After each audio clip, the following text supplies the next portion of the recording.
Jeff Meacham Network's Multiverse of Media. For over 15 years, the recognized symbol of excellence and the standard bearer in coverage of sports and entertainment.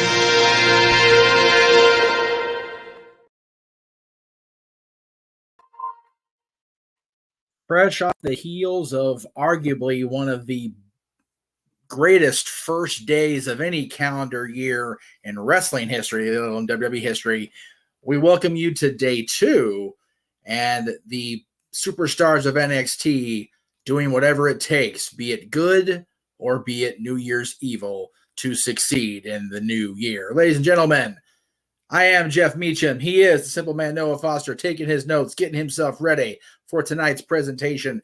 We are along the Jeff Meacham Network Multiverse of Media. We will be joined momentarily by the renegade of his NXT, damn it, JJ Williams. He'll be in shortly. But before we get underway, we just want to say again, thank you to everyone who has tuned in over the last, honestly, all weekend and into the previous week. We've had just great viewership, great feedback, great content along the way here at World's End with the amazing presentation AEW put on, with the open mic night, our very special anniversary show we had with day 1 at Talk Wrestling yesterday, with For Love Wrestling returning this morning, Stat Boy Sports Bar just now, and now we are here live with New Year's Evil presented by the superstars of NXT. Always good to see everybody in the chat room popping in. This is our NXT, damn it, Josh. You're right. And Noah's getting there. We've talked about that. Noah is realizing that NXT, while it may not have been the black and gold that it is much better than the quote-unquote Rainbow Bright / color puke era, if you will, of NXT. So it's getting better. We're getting along there. And again, everybody, as we go along tonight, as with any of our watch-alongs, please make sure you're super chatting if you want to be involved in the conversation. If you want us to divert, let me try that again. If you would like our host, our play-by-play man and our color commentator, who is looking like maybe, is he gonna, there he is. If you want the host, our play-by-play man, Noah Foster, if you want the color commentator par excellence for WWE. I don't know why I'm moving. No, that's the wrong person to move. There we go. I need to move me. Hi. JJ Williams is here. If you'd like these gentlemen to divert their attention from the action on screen or the discussion they are having at hand, please super chat. It is as simple as that. However, there is a great question that doesn't have a super chat but does pertain, and since we're not in the action yet, gentlemen, what is going to happen tonight on NXT? Well, I feel like NXT tonight is a little bit behind the 8 ball. Raw last night was a phenomenal show. You know, we had title matches. We had the return of Jinder Mahal, the great WWE champion. So good to see Jinder. The entire San Diego audience, of course, setting up The Rock's return. Of course, yeah. We had 3 women's matches. Still feel bad for the women that had to take place in that tag match that followed The Rock right before the title match of Seth and Drew. They were just in a shit spot. Yeah. There was nothing that anybody could do to save them, you know. I honestly, aside from like a Trish, Lita, maybe even the debut of Jade run in, like some kind of big surprise like that to pop the crowd, the women's tag match was DOA. Yeah, it's unfortunate. It is. But there is some speculation tonight. If we'll go to the first page of the screen that I shared, sir. Yes. No, I don't know if you've seen this because I know you don't scroll, but about 4:10 yesterday afternoon, Zelina Vega tweeted that she had a little secret. Then about a half hour later, Dragon Lee tweeted that due to visa issues, he is unable to appear tonight at New Year's Evil for the 6-man tag match. It was supposed to be Dragon Lee, Joaquin Wilde, and Cruz del Toro versus the No Quarter Catch crew. Damon Kemp, Drew Gulak, Charlie Dempsey, who of course we know is in Japan right now, and the fourth member whose name I don't remember. He was part of the men's breakout tournament. So give him a few more weeks, his name will grow on me. But he's still kind of a new body, so I don't remember his name off the top of my head here. But it got me thinking with Zelina's tweet, with Dragon Lee saying that the LWO has a surprise, with comments that were made in the AEW media scrum. Could this, Noah, be what we see tonight on NXT New Year's Evil? He's taking his notes. He's going to leave the pre-show to us, but simply I wouldn't rule it out. And again, if the contract is just expired, he has no 90-day non-compete clause working against him, and he's a former NXT champion. I could see that. Former NXT champion, former running mate of Zelina Vega. Zelina, of course, the female counterpart of the LWO. It just seems like it makes so much sense. You know, it's one of those things where it seems obvious. And I got mad on Saturday when something that seemed obvious was what it was. Right. Yesterday, it seemed obvious when the picture leaked of The Rock at the Rose Bowl that The Rock would be at Raw, and there he was. This just seems obvious to me. And I mean, I feel like NXT needs something to pop the crowd big time tonight in this LWO segment. The only other thing that it could possibly be, I think, would be Carlito. I don't know if that would get the same reaction, though. Yeah. Ray's out injured. Carlito is kind of what started the whole feud with Santos Escobar and Ray, and Santos and the LWO. Yes. Andrade, though, coming home to NXT. I'm just saying. Yeah, I think they're both obvious, but on completely different ends of the spectrum. Like, Carlito's obvious, but it's like, yeah, okay, I guess. Like, do we want to see that? Because I'd rather see him involved in the match on Friday, if I'm being honest. Yeah. He fits in better in that scenario. Here, like you said, NXT needs a shot in the arm after last night. I'm not saying they're struggling because they're doing phenomenal things still. Absolutely. Your NXT is tremendous. But nobody's going to touch The Rock unless it's like Austin or The Undertaker coming back to NXT or Cena or something. But Andrade fits within the context of the story. And again, to what Noah said, if his contract just ran out and it wasn't a release, he could have worked on Saturday and been like, PC's not too far away from Long Island on a plane. It's a pretty quick trip down the coast. Yep. So, and also a lot easier to get there than it would have been to get to San Diego last night. That's fair. And, and Rock I'm sure him and Charlotte reside in Florida. I'm pretty sure they do. And the other thing I was going to say, with Ashley being off for God knows how long with this multiple knee injury she's been riddled with, they're going to be bored to tears at home unless one of them goes back to work. And they'll probably drive each other nuts, both of them being at home, unless one of them goes back to work. I'm saying.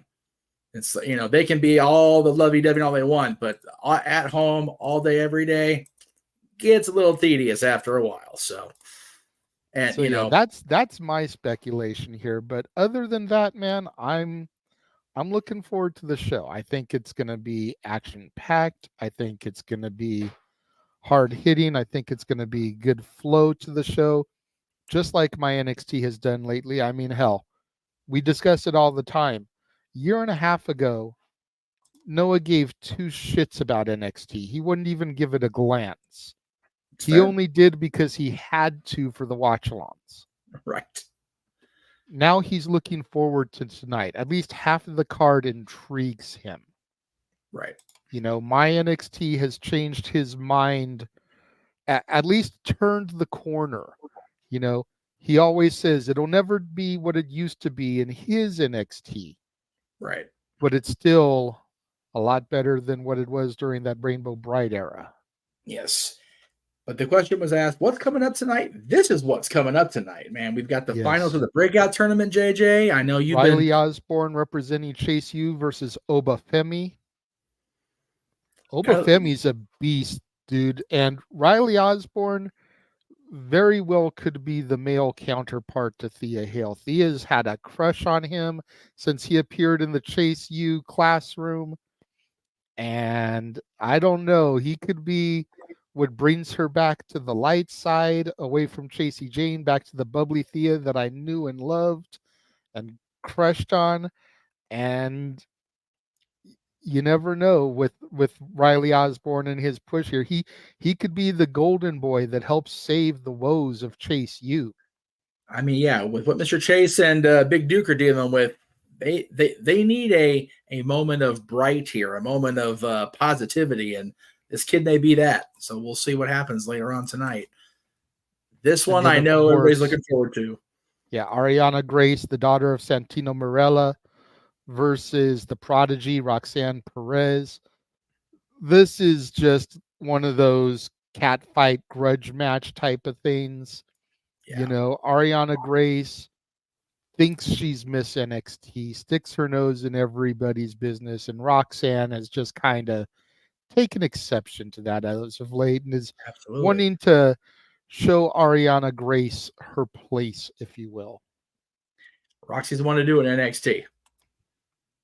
And then you talk about this with the scenario with Andrade. Yeah. Charlie. They said originally it was going to be 3 random members of the No Quarter Catch crew, but as soon as we knew Charlie Dempsey was going to Japan, it was like, well, he's not going to be in the match, so we know which 3 it's going to be. Right. But again, and honestly, that bums me a little because I love watching Charlie work. I do too. He reminds me so much of his daddy when he gets into that rain comes between the ropes, man. Yeah. You can see it in his face. You can see it in his look. You can see it in his technique. Yes. I don't care if he looks like Jeremy Allen White. I don't care if he looks like Willy Wonka. I still see his papa in him, and it is a joy to watch him hone his craft and just like a pile of yeast in the oven just start to rise. Yes. And we are getting ready to rise. It is the top of the hour, boys. Yes, sir. What is going on, Big G? Good to see you. Glad to know that you'll be watching NXT. I agree. We'll see what happens, though. Yeah. And you know what? You've still got Law and Order on the screen, so if you want to go through another match real quick. Okay. I was going to say with the Charlie Dempsey, if he does look like Willy Wonka, him being a champion is something out of our pure imagination I want for reality. So that's right. God, by gum. This one's going to be more fun than it needs to be. I'm not going to lie. Yeah, I mean, it's ranch hand or servant for a day. Oh, my God. Will Fallon Henley finally get her revenge and shut Tiffany Stratton up, or will it be Tiffy time? You know what? The agent of chaos in me wants to see Tiffany as a ranch hand just to get that reaction. Fallon as a servant it'd be one of those like, okay, like we get it. It'd be what it's going to be. But her as a ranch hand would be funnier than hell. Yeah, this one it very much would be like The Simple Life. If people remember that reality show back in the day, when Paris Hilton and Nicole Richie had to work as ranch hands, like it would so be that. Yes. And then, go into that title match, man. Blair Davenport and Lyra Valkyria. This is straight out of Noah's NXT UK. Like, I know this has got to be one of the ones he's really looking forward to. Absolutely. Oh, and then that main event. Is it Trick's time to shine? Will the mystery attacker finally reveal himself? Will Dragunov be able to withstand the rise that is Trick Willie?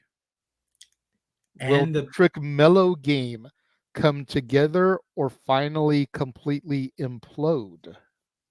And what will the injury that Ilya sustained at the hands of Rich Holland, who we'll also hear from tonight? Yes. How much will that weigh on the champion's fortunes tonight? It's all coming up right now. If you're on NXT, if you're on USA Network or wherever they air NXT in Canada. They're showing the highlight video right now to kind of get everybody excited. Noah, why so serious? He's prepping. He's in prep mode. He's ready to go. I'll say, like, his face looks like he's upset. It's a big week, man. Wrestle Kingdom's in little over 24 hours, man. He's stoked, and so am I for that too. That's true. It's gonna be a good night. The next 3 nights, man. I'll tell you what. It's a good week. Good week of wrestling, and we still got AEW Dynamite squeezed in there too. Yes, and we don't know what's going to happen there except the fallout from World's End. We don't have anything officially announced for that show yet. We got to figure that Adam Cole, the Devil, is going to make his first proclamation, if you will. Noah, go ahead and bring us in, brother.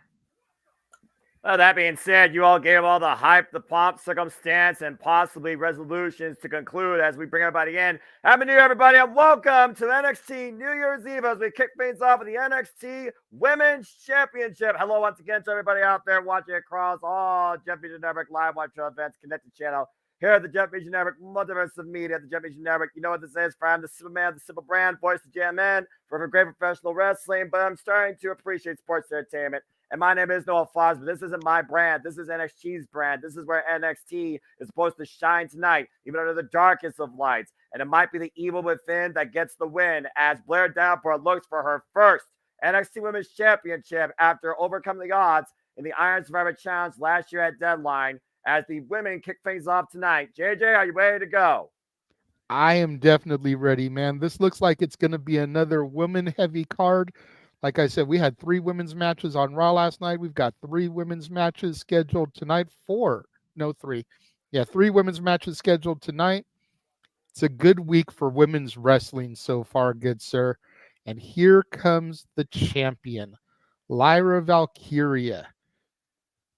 Man, she has just been a breath of fresh air as champion ever since dethroning Becky Lynch. The first of 2 championship matches to your point tonight. Of course, the NXT championship will be defined in our main event. But of course, Lyra Valkyria became the leader of the NXT Women's Division after overcoming her childhood icon in the man, Becky Lynch, dethroning her and taking the title last year, of course, at Halloween Havoc. Since then, she's been champion now for 71 days with victories over Xia Li. This will be the first time that Lyra and Blair clash in singles action. We've seen the tag team warfare with a share of enemies that Blair Davenport has made since her tenure in NXT, including against one, Nikita Lyons. Let's go down to the introductions by Alicia Taylor.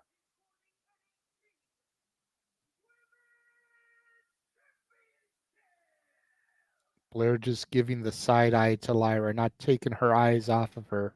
Calls herself the Top Ganjin, former Stardom Tag Team Champion, Stardom Trios Champions, has not held a single Stardom title since 2020 in the now retired SWA Championship.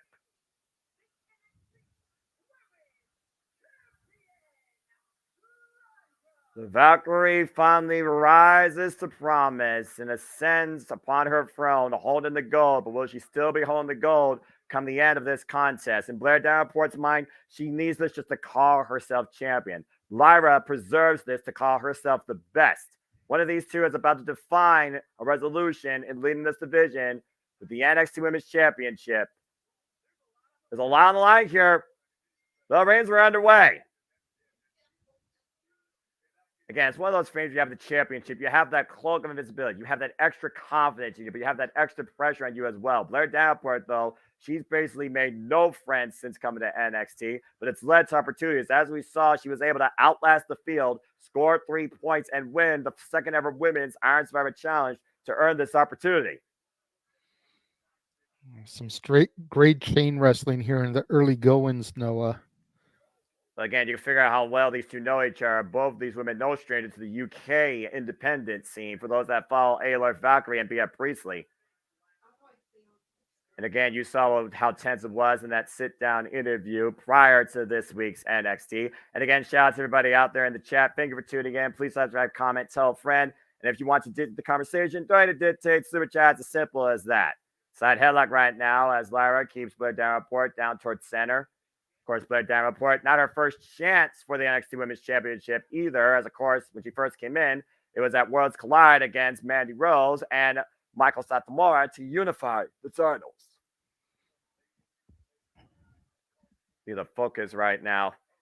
Nice counter there by Blair. Gets to the midsection.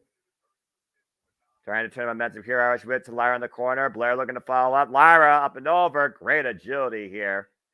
Up and over the sunset flip. Both women, no stranger to each other, but definitely a very, very much a feeling out process in the early going, trying to figure out what style, what moves the opposition is going to go with.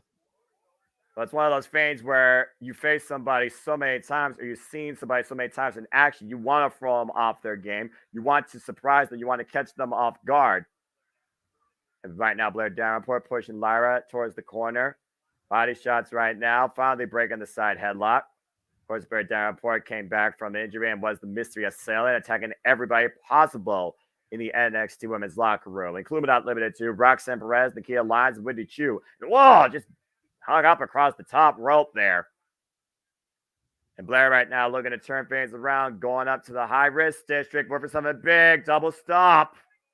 Right to the shoulders. Not sure she got all of it. Awkward camera angle. Cover, hook on the far leg, and a near fall. Got enough of it that the referee went right over there to check on her. Look at it again here, Noah. Bam. Yeah, definitely looks like she drove her head into the mat with that one. To your point, as far as Blair and the mystery attacker, you got to wonder if any of those women are going to try to seek revenge here. We know Roxanne Perez has gotten her revenge, and she'll be on later on this evening. Nikita Lyons is still out for vengeance, and we haven't seen Wendy Chu since the attack. Cover. Yeah, and I'm sure Wendy Chu is just sleeping on a dream of vengeance, but for right now, Lyra Valkyria is wide awake, and she needs to worry about preserving the NXT Women's Championship. Of course, Lyra Valkyria won this title, as I said, last year at Halloween Havoc. Previous chance, though, against Tiffany Stratton, when the title, of course, was vacated due to a draft call for Indy Hartwell. And, of course, we've seen the journey of Lyra Valkyria endorsed by the likes of the Eradicator and the current WWE Women's World Heavyweight Champion, Rhea Ripley, who was successful in retaining her title last night on Raw. Ooh!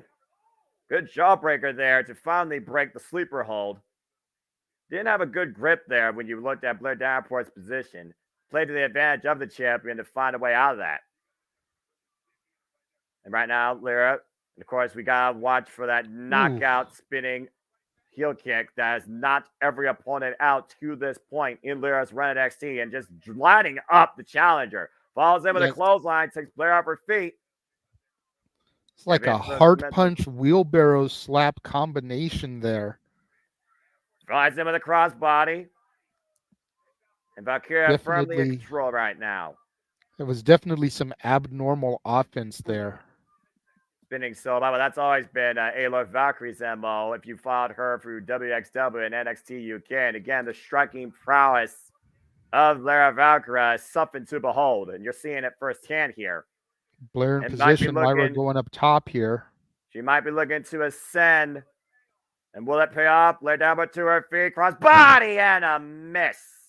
Crash and burn here. Blair looking to capitalize. Looking to hook her up. I'm looking for that Falcon Arrow. Meanwhile, Fisherman suplex by the champion. Shoots the half, hooking the near leg, and a near fall. Oof. Almost makes you wonder if she had a good enough grip on that Fisherman, because she didn't go into the bridge for the pin like most people do. She released it and went into a standard pin, hooking the leg like you pointed out there. Again, it looks like we also have some breaking news at this moment, folks. Following this match, stay tuned as Kelly Kincaid, you might remember her as, of course, Quinn McKay from Ring of Honor, will give us a special update following the conclusion of this contest. And to your point, you got to think about the work done over by the neck. You saw Lyra and how much she's grasped that. And I think that definitely helped alleviate her position in that Fisherman suplex. Meanwhile, boom, man. Beautiful German. Fisherman German. Cover, hook of the leg, and another near fall for Lyra. Lyra Valkyrie's next been worked over, and Blair Davenport right now being worked over. These German suplexes, knocking the wind out of her and floating her up like an accordion. Again, you figure about the shoulder. Watch the way, to your point, Blair stops. All the pressure on the right shoulder focus. And I think that definitely has affected the way that these German suplexes have been executed, especially for near falls. Both women right now, high risk district. Blair Davenport, Lyra Valkyrie on the second rope. Blair on the inside. And Lyra right now just clubbing away. Ooh. Caught with that kick to the side of the head. Rocks the champion. Again, these two women superstars are leading the way for NXT. There's your Falcon Arrow connects. Avalanche Falcon Arrow, and Lyra pops up and then rolls outside the ring. But Blair, smart, immediately going after the champion. But just going for more punishment, not bringing her back inside. Frustration right now probably has to be coming out of Blair Davenport.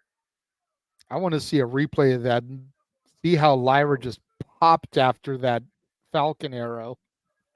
Kamagoya knee strike into the announce table. Lyra avoiding certain destruction. Look at that. Look at the announce table. Look at the side of it. Her knee went through the damn announce table. And might I add, that knee, that ankle has been previously injured before in a match against Michael Satomura off some high-risk offense from the apron. History right now might be Blair Davenport's bigger enemy here than Lyra Valkyrie, as the referee is starting his 10 count. That's a 9. And Blair on the apron forces the break. Lyra following in, though. Lyra hung up to dry across the top rope. We got to watch that right knee for the duration of this match for sure. That knee went straight through the side of that announce table. Blair right now is trying to, once again, hook the Falcon Arrow, but the knee gave out. Now Lyra looking for the waist slap, posse German suplex, and drives Lyra. Jaw first at the top turnbuckle. And to your point there, watch out for that knee. You saw there, she went for that Falcon Arrow.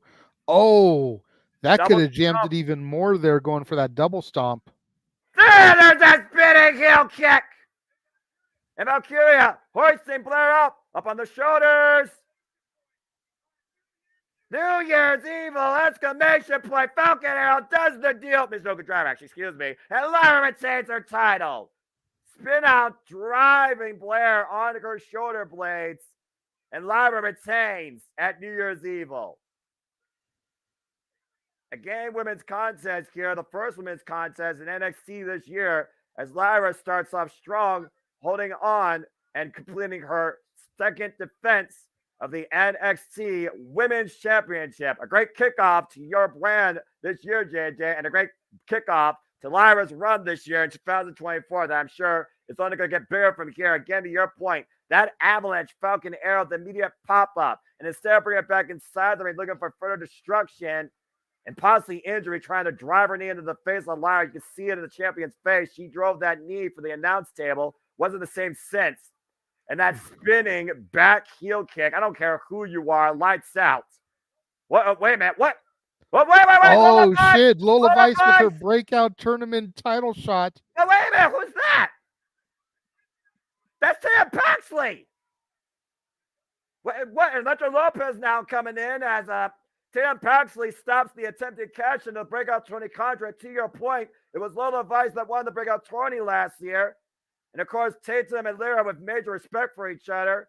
And right now we got 4 women squaring off the outside of the ring. Of course, we saw these 4 women in tag team competition towards the tail end of last year. And apparently no love lost with what's got to be an omen looming over Lyra Valkyrie. I totally didn't even think about that, man. Her coming running out there like that was like Damian Priest running out for the Money in the Bank cash in. That could have been nasty for Lyra Valkyrie if she had been successful there. Yeah, no kidding. Meanwhile, let's go backstage to Kelly Kincaid with some breaking news or medical.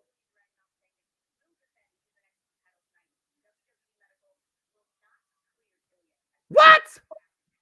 Oh.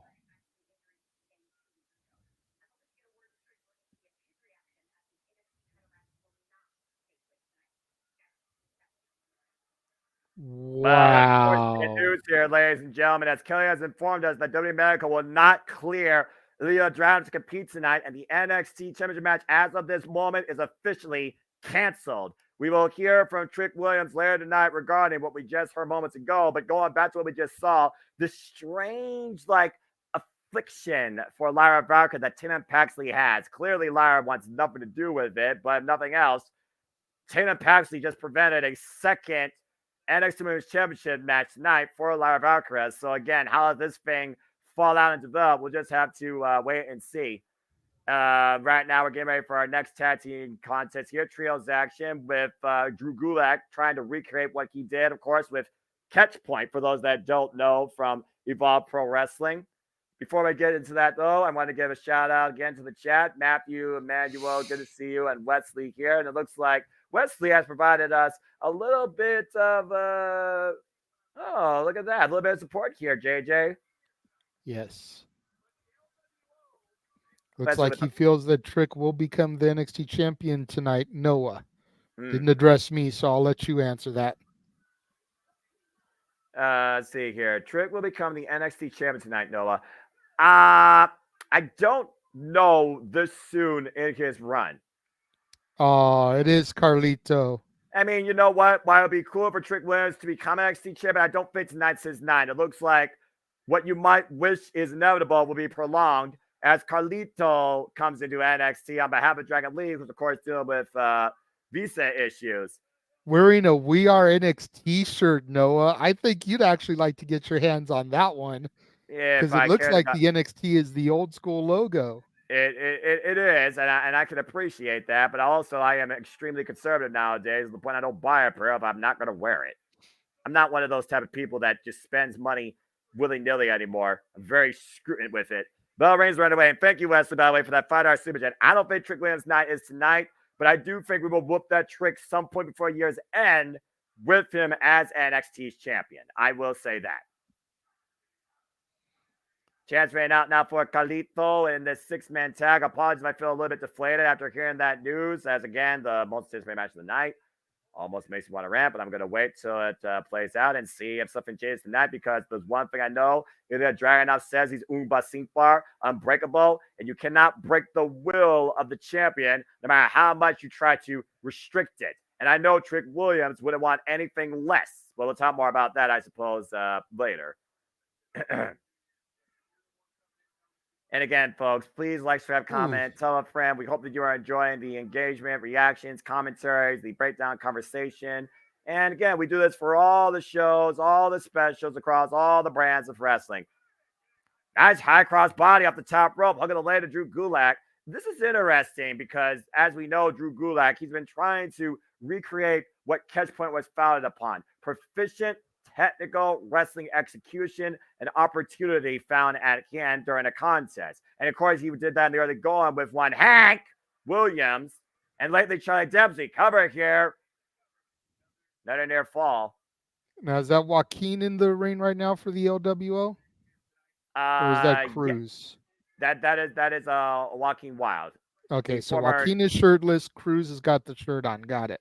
Yes, exactly. It's got to try and keep them straight because I'm watching a much smaller screen here. So anything I can use to kind of help keep my call. Huge drop kick by Joaquin, then an arm drag to boot.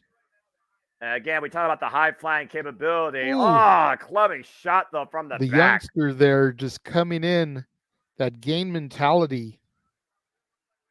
And right now, you see game mentality taking control here. LWO, though, getting the better of the exchange. LWO right now in control of the six-man tag. Meanwhile, Wild up and over on the apron. And what are these three men looking for here? Wild on the second rope. LWO with something bigger. Good grief! Holy hell! Cruz del Toro and Carlito helped jerk the top rope there to help throw Joaquin further back. What a teamwork maneuver there. Holy hell. Look at this again, Noah. Boom. They helped launch him off that middle rope. You launching might be an understatement, JJ. He got some height and some distance on that. That was fucking ridiculous. That was Air Wild here. Screw Air Jordan. Yeah, eat your heart out, LeBron James and Montez Ford. Oh my gosh, that was crazy. And Wild now, the missile Huge missile drop kick. Yeah, and Wild with the cover. I did not expect to see something that insane tonight. That was beyond crazy. I've never seen Wild fly like that in his WWE career. I kid you not. That was beyond amazing. And now you hear Drew Gulak right now, the leader of this crew. Cheap shot. And Wild, what a clothesline by Drew Gulak, the former Cruiserweight champion, might I add. Smart there. Damon Kemp had the referee distracted. Bourne got that cheap knee in. Now here comes Bourne. The youngster of the no quarter catch crew had his opportunity in the breakout tournament, got eliminated. But he's definitely one to watch here in the future, Noah. So you've been watching this breakout tournament, of course, JJ, since the get-go, and you look at Bourne right now. Do you think that Drew Gulak and the way that Drew Gulak approaches a wrestling match from a standpoint could pay more towards Bourne's current wrestling output? Like, would you consider Bourne maybe a technician in training? Absolutely, absolutely. I actually just went back to the graphics so I could get his first name, Miles Bourne. Thank you for that. Miles Bourne yeah, he's definitely a technician in training, man. I would put him in the same class as your Wheeler Yuta, your Daniel Garcia. He's that young boy of the no quarter catch crew who's got all the potential in the world, and he's got the veteran Drew Gulak to kind of help mold and nurture him into the same type of submission specialist that he is, that a Charlie Dempsey is. I figure Damon Kemp ran with the diamond mine for a minute. So they've all got that proficiency. Oof. Miles Bourne here could very much get sculpted in that same type of that performer. And his performance in the tournament was great. It just wasn't good enough.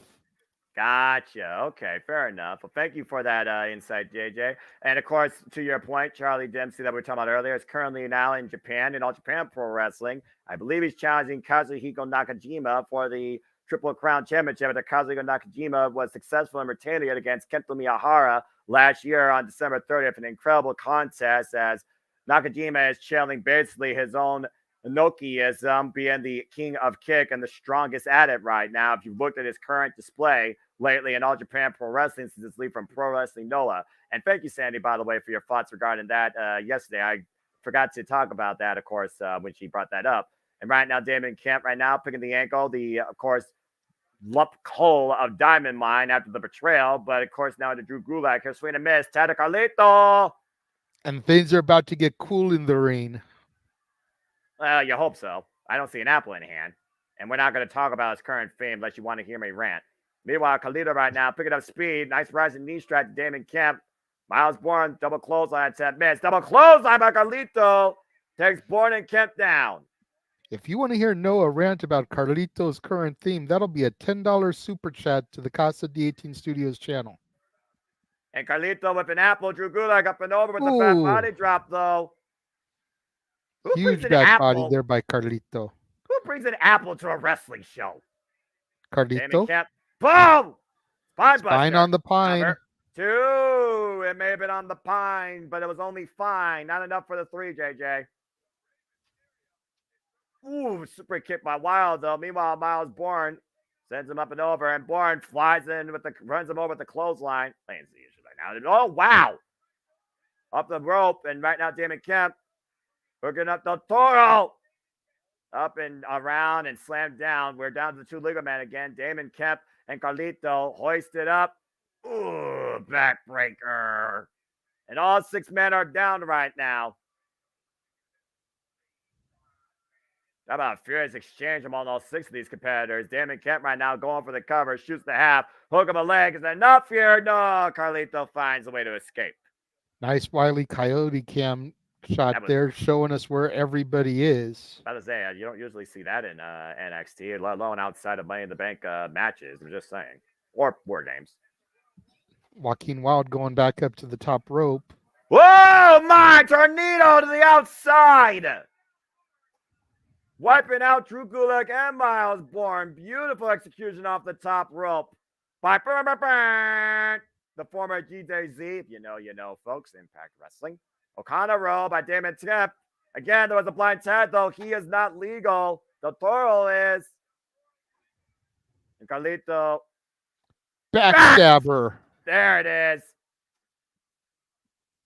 Del Toro right now might be looking to fly. We've seen enough agility taking down these technicians tonight. Carlito put him in the drop zone.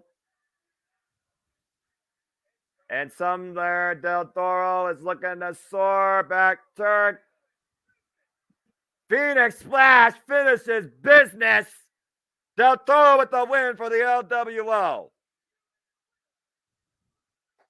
I will admit that Carlito and NXT in this trios match was pretty cool. What's not cool is Death Rebels, lame brain, generic ass nonsense. You can get on any free music based service like fucking SoundCloud, where CFOS actually put purpose in the music, recognize the character, kept the originality. You want to talk about something cool? You want to talk about something you can actually recognize? Go back next time to the freaking early 2010s when Carlito's theme actually had purpose.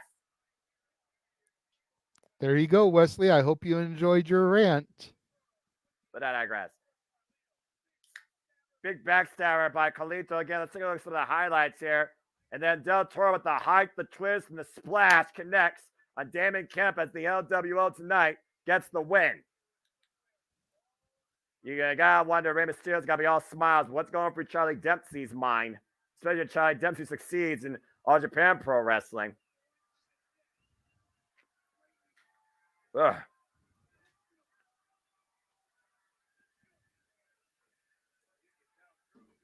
You can tell Drew Gulak is a bit hot after that loss there, JD. Oh! And there's the apple. Carlito spits in the face of people who don't want to be cool. In 2024. Well, congratulations to the LWO and welcome to NXT, even if it's only for one night. Carlito. That's awesome. I want that t-shirt. Okay, we got Trick Mellow Game backstage. Yeah, let's go ahead and hear what's going on here.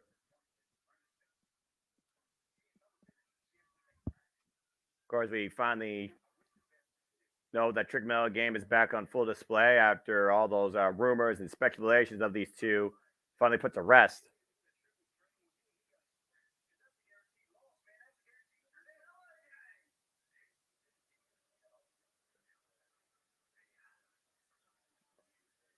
Grayson Waller.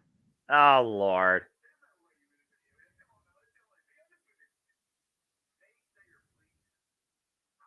Wow, really, Trick? I mean, yeah, you were there as a survivor. You also were here 1 year ago on New Year's Eve, and you lost to Braun Breaker, falling out of the ring. I remember when you exploded the freaking turnbuckle platform, Braun Breaker in the corner. Before me and James talked about burger shapes. What was it afterwards? I can't remember.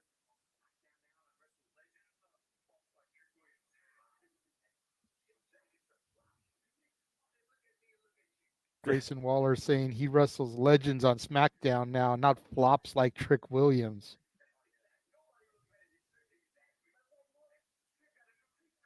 Oh, look at that. Trick got a new t-shirt. Wait, what? What? Carmelo! What the hell are you saying? I think Carmelo just let his mouth overload his ass. Yeah, Melo needs to not write checks that his ass can't cash. Well, I guess we'll see if Shawn Michaels makes this match official. What will be official, folks, is again, the JMN Multiverse of Media live watch event scheduled for the first week of the We Gonna Die schedule. Keeps you in tune with all its happenings in professional wrestling sports team at 2.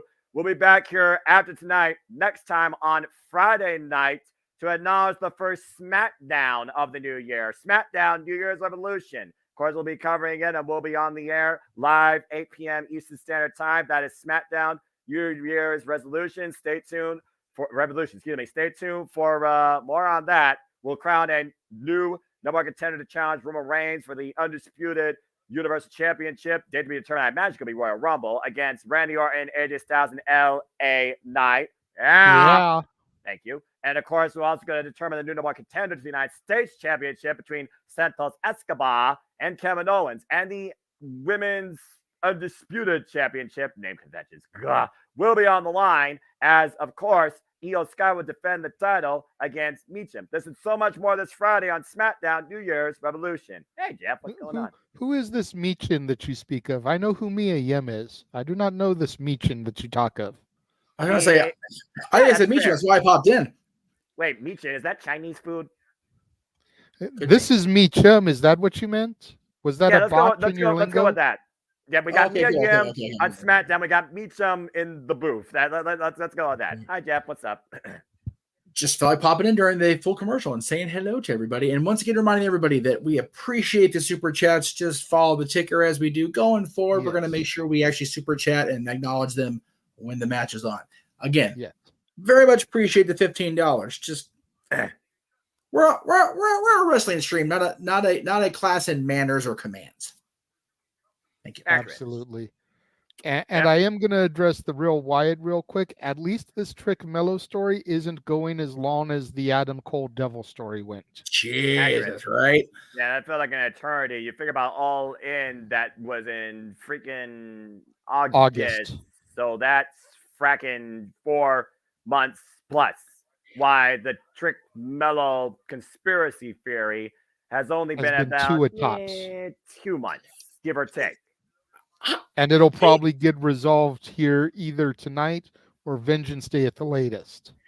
I'd say Vengeance Day should be the final note, but I still think that Trick Mello game needs to stand deliver before we really see what changes in your NXT in 2024. Yes. Well, if I may take a moment, gentlemen, while we are on full commercial, I did receive something in the mail today from Statboy, if he is still watching. He had requested I open it on the sports bar today, but time crunch was what it was, and we weren't able to get to that. So I told him we would either get in the pre-show or first full non-picture-in-picture commercial. So since we have that opportunity, I'm going to open it. Would you like a solo shot? Let's just do this thing. And it is... Dun, dun, dun, dun, dun. Oh, wow. There it is. There you go. There it is. In all its glory. That bitch. Jade Cargill, AEW action figure. There you go. Thank you very much, Statboy. Appreciate that. Thank you very much, Dory Lou. Appreciate that. Nice one. I imagine he's never going to open that thing. We've got that bitch on the action figure at JJ's place. We've got Nikki Glazer on Barbageddon Monday. I'm watching Barbageddon now for sure because that bitch is funny. And Chase U on the television screens as we go back to NXT. Riley Osborne in the Chase U classroom. Looks like he's taking his final exam for the breakout tournament final. Talking about guys like Finn Balor, Drew McIntyre, William Regal, Fit Finley. Well, he's got inspirations, but I don't know if he's got academics because I don't think you get that at Chase U. Aspirations to be champion in 2024, made it to the finals. To your point, JJ, once again, your accredited institution has a big opportunity as Riley Osborne is in the finals of the men's breakout tournament. And based on the highlights I've seen him deliver incredible agility and a picture-perfect moonsault after overcoming who you thought was going to be in the finals, Lexus King. Yeah.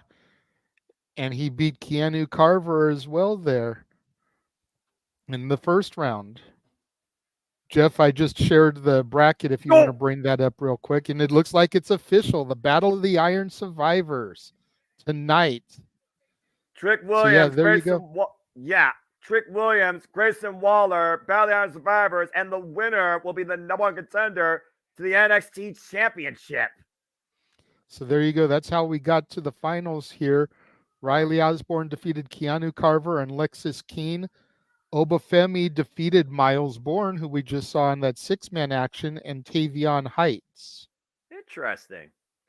Meanwhile, there she is, Mrs. NXT, Ariana Grace, Santina Morella's daughter, in action against the prodigy, Roxanne Perez. And the thing, this all happened after a little bit of a verbal confrontation where Roxanne Perez slapped the red lipstick off her face. And let's be honest here, since Roxanne Perez lost that steel cage match, JJ, Roxanne's been a little bit unhinged. Yeah, definitely. Roxanne has been going down a different path. I don't know if I would say that it's a dark path, but definitely a more aggressive path here. Excuse me, these past couple of weeks. Oh! Talk about slap a bitch.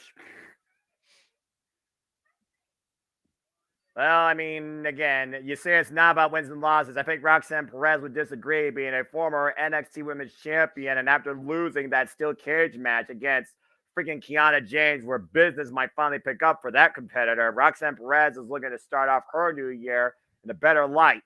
Hopefully at New Year's Eve, starting tonight.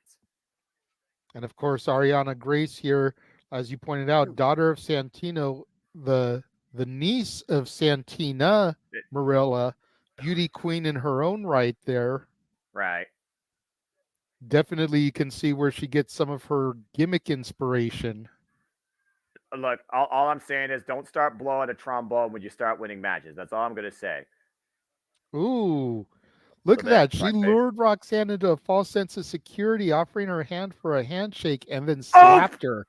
And she paid for it, once again getting slapped like a bitch. And again, we've seen Roxanne Perez lately develop a much more aggressive side of herself when people have taken her lightly. We've seen that really develop ever since her fallout with Blair Davenport, which, like you said, she did get the better of in the end in front of her family at Great American Bash last year. Nice back elbow strike, though, by Grace creating distance. Irish whip off the ropes, and again, Roxanne Perez, high place of her advantage, along with her agility, doesn't need the clothesline again, flies into the cross body. And again, Roxanne Perez has done everything in this NXT breakout tourney. Tag team, nice Money Straw Cradle here. And look at this roll through in the bridge. And a 2 count. It's the reason why they call her the prodigy, man.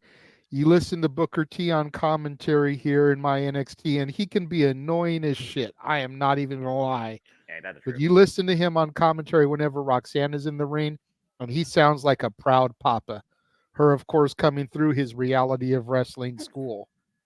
Kick to the midsection. Roxanne Perez drives her into the bottom rope, though.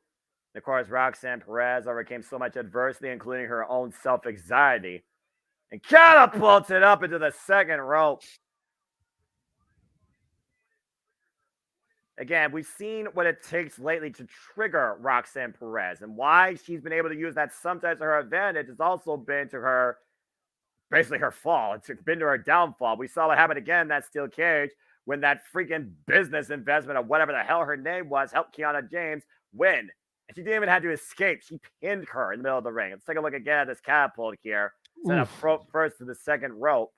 I don't know what part of that catapult was worse, Noah, the throat going in the top rope or the whiplash on the head on the bottom. Double impact. Either way, still cable. Ooh, nice vertical suplex there by Ariana. Goes for the pinfall. And a near fall. I like the float over. She immediately went to hook the leg. Very good fundamentals here right now by Ariana Grace. Of course, Santina Marella, Ebony Corelli, the director of Applaud for Impact Wrestling, TNA Wrestling. Of course, that starts this year, January 13th, at Hard to Kill, which, of course, we will cover here. And again, shout out to my NOLA correspondent. That's to have a great time there. And, of course, the women are taking full display tonight. And, again, we will see if the working class beats the rich class as loser becomes summer for a day between Timothy Stratton and Fallon Henry. Nice roll up there by Roxanne Perez. And that will be the match coming up next. Again, you look at Roxanne Perez and everybody just looks at this little girl, this underdog. This person can't hang with us. She's not at my level. She's not class. And Ariana Grace basically is trying to make an example out of Roxanne Perez tonight. But again, former NXT Women's Champion, Royal Rumble participant, breakout tourney winner, tag team champion. She's done everything possible and more since her tenure in WWE that's only been in NXT. To counterpoint you, though, people look at an Ariana Grace and they realize she's the daughter of Santino Marella, who was a joke character for his entire WWE tenure. They look at her beauty queen gimmick and they think that she can't go, that she's just another pretty face that the WWE hired to try to make marks get hard. And she gets in the ring. She delivers technical prowess like we've seen with these suplexes. She's not one to be taken very lightly either. And Roxanne Perez right now being the aggressor in the corner. A different anger coming out of the Prodigy tonight, who has to be boiling over. Oh my. Right into the eyes, in the face, dropping her at first. Grace just literally blinded Roxanne Perez for the moment there. Now looking to hook her up. Roxanne still fighting back, though. Meanwhile, Roxanne up and over. Pop Rock! Pop Rock cover to Roxanne with the win!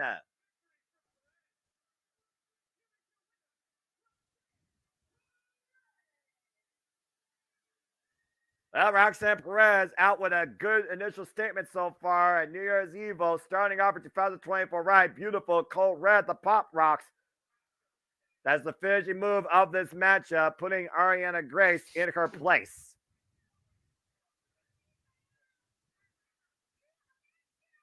Ariana Grace saying she has issues. Oh, wait a minute. Whoa, hold on here. I wouldn't say Roxanne Perez is anger management. I think Roxanne Perez is just tired of being, talked down upon, particularly by Ariana Grace, and Ariana Grace is paying for it. But we need to create some separation here. We need to get some officials out here. Roxanne, I think, is tired of people trying to walk all over her. Yeah, look at the crossface. They take her kindness for weakness. Yeah, officials calling for more help. Roxanne Perez is not letting go of this hold. It's almost like a maniacal smile on her face. She loves what she's doing right now. I have not seen this out of Roxanne Perez since she's come to your NXT. Officials doing everything they can to separate these two for the sake of Grace. Well, wait a minute. Alicia Taylor coming in here. And the official right now.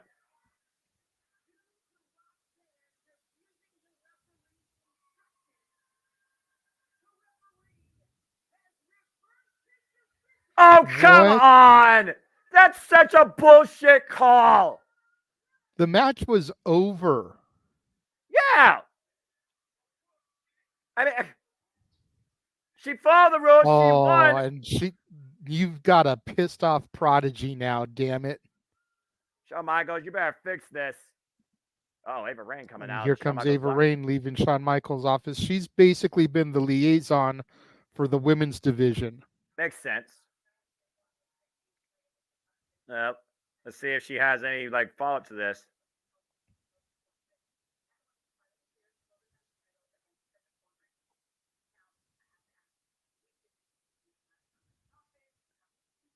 Target Superstar.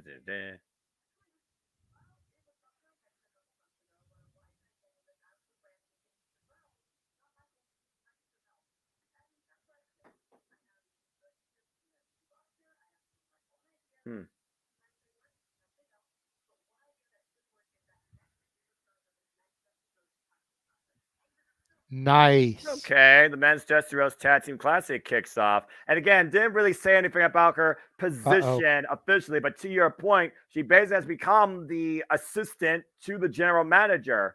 Very effective for the women's locker room in general. And with that representation, especially with the internal locker room representation of Ava Raine, I think that's a very good role for her. I think this is a very good move. Absolutely. I mean, we only got to see her wrestle 2 matches as a part of the schism. Yes. And she definitely needed some improvement. Yes. I won't say that she was greener than baby shit, but she definitely needed some improvement. This allows her to stay on television, stay in a major role, work on her mic abilities because she's having to cut a promo every week. And you keep The Rock's daughter, a member of the bloodline, in a prominent role, so that if she ends up getting called up to a Raw or a SmackDown, she's getting her mic abilities worked on. And I'm sure she's still in the PC working, training, perfecting that craft. So if the day comes, she can get in the ring as well again.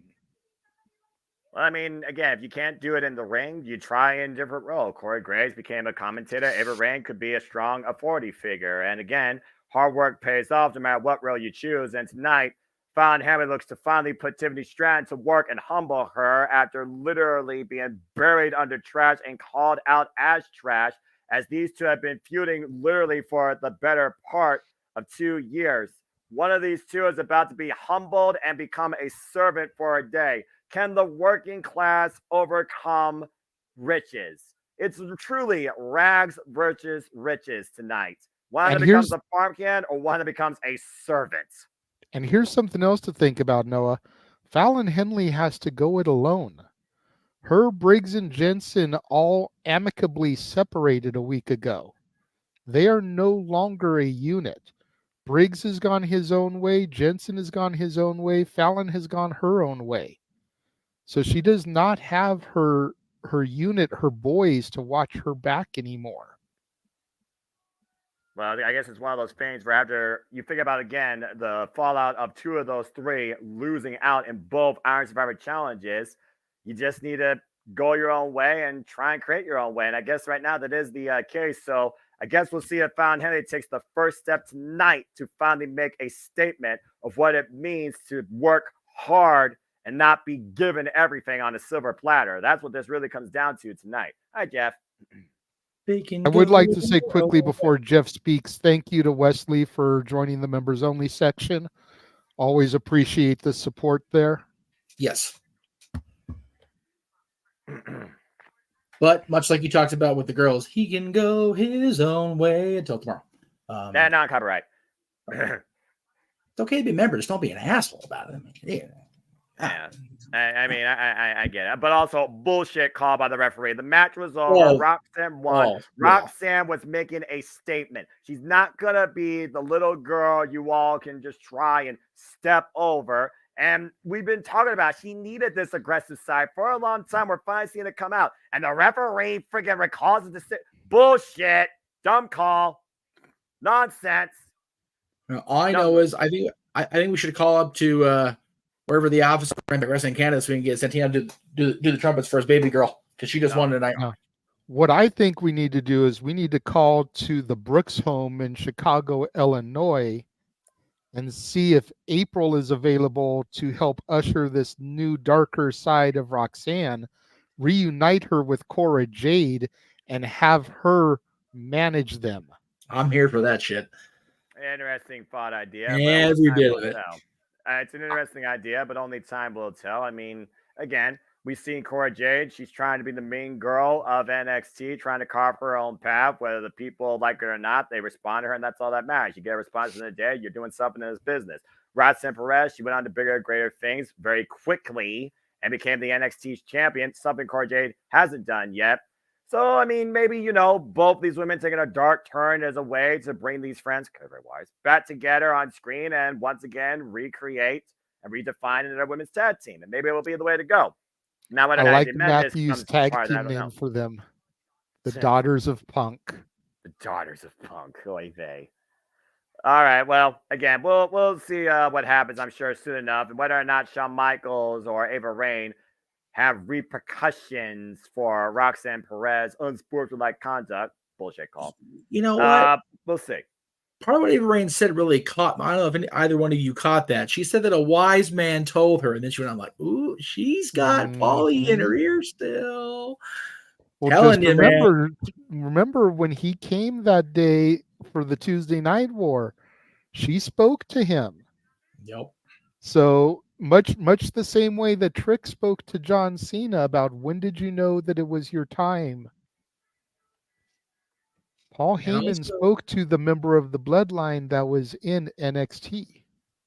And just think about the last time we saw a direct bloodline member of Ava's family. Oh, yesterday when he said he was going to pick his spot to eat last night, shit's about to go down in this bloodline, y'all, for real. I told Cece about that line in his promo. Her response, as much as she enjoys The Rock like we all do, her response, stay in your lane, old man. Ooh, man. And she's not a Roman fan. No, she's not. We see Blair Davenport backstage. And here comes Thakita the Lioness. Lioness. Her head up. The woman that kicked her head up when she returned to NXT. And of course, no love lost with these two.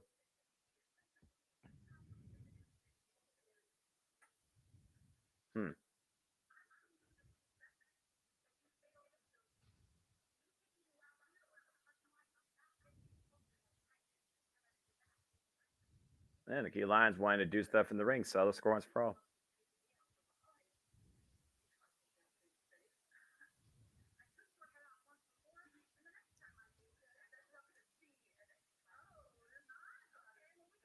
Whoa. Been enough chaos tonight at NXT right now with the women's division. But Blair Davenport and the Kia Lions might have a collision. They need to make that for Vengeance Day. Put that on the PLE. Don't give it away on free TV. I know we've got a month, but still. You know what? That actually makes sense, actually. I could actually buy into that. That's a grudge that actually could work on the NXT PLE. The first NXT PLE of the new year, of course, Vengeance Day, that we will cover next month. Meanwhile, it's time for a match of high class versus working class as Tiffany Stratton takes on Fallon Henry. And the stipulation with this match, the loser becomes the other's servant for a day. And I can only imagine what could go through one of these two minds over a 24-hour period of being literally at the other's beckoning call. Tiffany Stratton, of course, former NXT Women's Champion last year, and she has been saying that you will never be me. But Fallon Henry doesn't want to be her. Fallon Henry wants to humble her and show her what hard work truly is. Says that Tiffany Stratton's been handed everything on a silver platter, while Fallon Henry has worked everything for her whole life.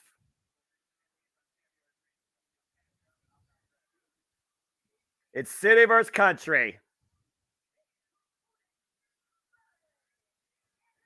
I am so torn with this match, Noah, for real. Oh, Tiffany has beyond earned my respect the last 365 days, but I love me some Fallon Henley too. Again, we also talked about, loser of this match becomes either ranch hand or servant. You can pretty much guess which one is which. Again, these two, they've been tied up with each other since 2021. First one encounter, Tiffany Stratton won. In 2022, at Roadblock, Fallon Henry beat Tiffany Stratton. Later on in June last year, in 2022, Fallon Henry got the better of Tiffany Stratton. And as we saw last year, December 13th, prior to deadline, afterwards, it was Fallon Henry that beat Tiffany Stratton, but was literally taken out with the trash and buried underneath it, which brings us to this contest tonight. They've been at each other's throats for the better part of the last year. And of course, we saw the fallout and the tensions really come ahead at deadline. Fallon Henry, the underdog of that whole field, cover here and a 2 count. And right now, Fallon Henry's finally trying to put Tiffany Stratton in her place. The history of this rivalry spans literally Jada's entire NXT. Good counter there. Tiffany Stratton, though, the good agility. Nice drop toe hold, though, by Fallon Henry.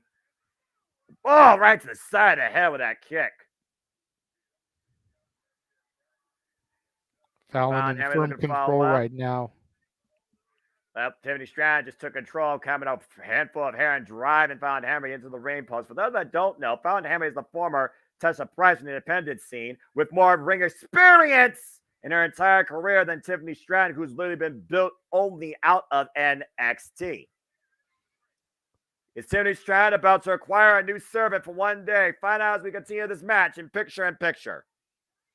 Tiffany Stratton is, the definition of what the NXT system, the current NXT system is all about, because a year and a half ago, you would have looked at her as exactly what she is. She is NXT's Barbie girl living in a Barbie world. Something you know a lot about if you look at Noah. That's what I call karaoke, but I digress. But Fallon, to your point, is that journeywoman. She's been around the block a few times. She got scouted from other promotions and brought into NXT. You know, she's been molded by the system, but she hasn't been sculpted by the system the way Tiffany has. Tiffany Stratton believes she's the most precious gem in the entire NXT women's division, while Fallon Henry is better off preserved behind the darkest shelf in a pawn shop. And you know what? With Tiffany's performance the last 365, it's hard to argue that. Well, momentum is everything, and wins and losses, I do believe, still matter, especially in your NXT, which again is the developmental brand. When you figure about both these women's developments, there's no denying that Tiffany Stratton has progressed further than Fallon Henry. Ooh, just ripped down by her hair to the mat, sent up and over on her head. I agree with you, Matthew. Cover. Tiffany is everything Charlotte wishes she could be without the famous last name. Accurate. Tiffany Stratton firmly in control right now. Fallon Henry now looking for a crossface here or a chin lock, driving her knee into the lower back of Fallon Henry. But again, Fallon Henry is the definition of us, the common folk, the working class, those that literally put their own blood, sweat, and tears into everything they want and everything they want to achieve. She wasn't born in Beverly Hills 90210. She wasn't born from a pedigree. She wasn't given her daddy's credit card with a $10,000 credit card limit with a Mercedes-Benz at her beckoning call when she turned 16 years old. Fallon Henry earned everything on the farm, including That's why she connects so easily with all the fans. The fans relate to her. It's hard to relate to a girl like Tiffany unless you come from the upper class. Can't even say the upper middle class. No. Unless you come from the upper class, you cannot relate to a girl like Tiffany Stratton. Tiffany Stratton is the girl that is always out of your league, where Fallon Henley is the girl next door. She grew up country. Like I said, what happens when a city girl meets a country girl? The story of JJ's NXT's women's division. Of course, Fallon Henry has saved even her family's bar at one time from certain destruction into an apartment complex by one Kiana James. And right now, Tiffany Stratton might be in trouble here. You see the eyes of Fallon Henry. Nice open palm strike. Fallon Henry trying to create momentum here. Fuck TV. Fuck commercials. I'm just saying. Oh, dropped her first in the second rope as we are back here in NXT. And Tiffany Stratton looking to regain control, drive, and offer way in the back of the head and neck of Fallon Henry. Doesn't need the clothesline, though. Fallon looking for control here. Both women right up against me. And both collide and both down the middle of the ring. Huge double clothesline. Both women getting a breath here. Take a look at this again. Wham! Oof. Could you imagine Fallon Henry putting Tiffany Stratton to work on the farm, shoveling manure? I think that would be the best for TV, which is why I think Fallon may get this one. Servant would be too ho drum, you know. Yeah, hello, Cameron Grimes and LA Knight $1 Million Championship. I'm just saying. Been there, done that. Nice spinning soulback kick by Fallon Henry and a big right hand rocking Stratton, taking her down with a clothesline. Fallon Henry but like I said, Tiffany Stratton doing farm work, that would be like the Simple Life TV series. And that got good ratings, especially the first season. As it continued, the ratings kind of declined a little bit. But that first season where they were on the farm, some of the best ratings they ever did. Well, I'm just going to say this. I may be a simple man, but I'm always going to be city versus country. And as far as working classes go, there's the top 1%, and then there's everybody else. Fallon Henry up to the top rope right now. Nice cross body, hook of the legs, and not here to humble Tiffany with a near fall. Again, a lot on the line here right now. And looks like we got breaking news from Shawn Michaels' Twitter. Just got a call from a former NXT champion who wants to stop by and watch the new main event. Ooh. All right. Who could that be? Well, there's definitely a number of people that definitely had their history of Grayson Waller that have held the NXT Championship. Crucifix Bob Tiffany was almost beaten. That was who says that it's got to be someone who's got history with Waller? True. You know, take a little replay here. Oof. Beautiful crucifix bomb there for a nice 2.5. Tiffany Stratton right now might just be 1-3 count away from working on the ranch. But again, the work done the small of the back. Found unable to capitalize. And up and over, though. Breaks up, creates distance. Von Henry, though. Whop! Plant him with a spine buster. Cover. 2. No. Again, Tiffany Stratton's got enough servants as it is. I mean, does she really want Fallon Henry to be put in her place? Meanwhile, prettiest moonsault ever. Whoa, roll through land on her feet. Just denied. Great scouting there by Fallon Henley. Back elbow strike and Fallon out of the corner, but she's looking for here. And oh my! Nasty fall for both there. I'm not sure who got the worst of that spill. Again, so much on the line. Fallon Henry looking to finally put Tiffany Stratton in her place, humble her with the worker's life. Tiffany Stratton once again trying to prove nobody can beat her, and Fallon Henry is just trash. Up on the shoulders. Fallon Henry, though, grabbing the bottom rope. And Tiffany looking for something here, but Fallon denying. And they go, oh, just drop face first across the apron. Again, we talked about the bad blood with these two going all the way back to 2021. And Tiffany grabbing a chair. This is not no disqualification. What's she doing? If Tiffany uses this, she'll be disqualified here. Again, might be looking to make a statement versus win. Gets a midsection, though. Drives the chair out of Tiffany Stratton's hands. While Tiffany right now jockeying for control with the official. Official takes the chair. Whoa, man, what a shining wizard! Covered by Fallon. 2. Fallon Henry has beaten Tiffany Stratton. Get your cowboy boots up, girl. Tiffany Stratton's going to have to get into some cowboy shit next week. Quite literally.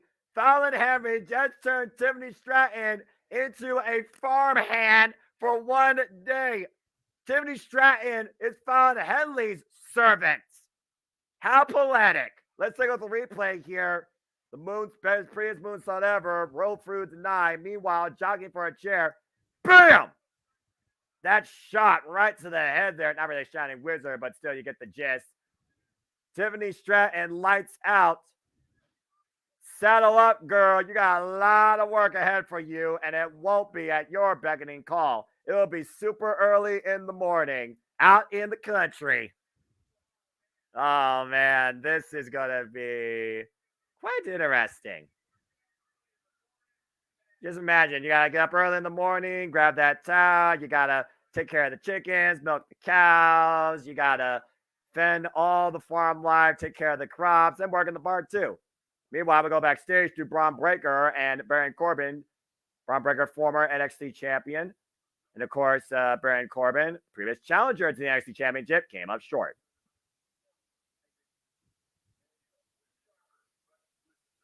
I'm glad to see that Tiffany Stratton will be putting her in her place. Always pisses me off when the rich just gloat, and show up their wealth. I'm better than you because I have a freaking 6-figure. Interesting. Fuck off. This is interesting. Baron Corbin wants Braun Breaker to be his partner for the Dusty Classic. That could be a devastating tandem if they can put their egos to the side. They would probably be the clear favorites. I'm just trying to look at Baron Corbin's track history of working with others. Okay, but look at Braun's history of working with others. That's why I'm saying if they can check their egos at the door, Baron's experience and Braun's strength and raw power, that could be huge.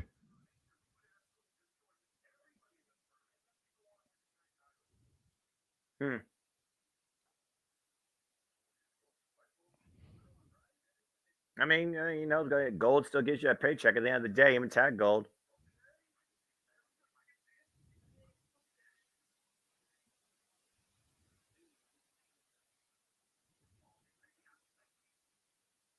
Yeah, so much for checking that eagle, JJ. I didn't say it would happen immediately, Noah. I'm just saying if they can check their egos.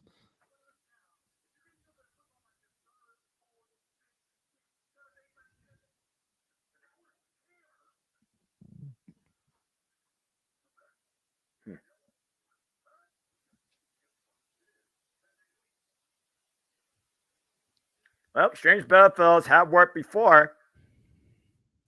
Not necessarily immediately out of the get-go, but we'll see what happens.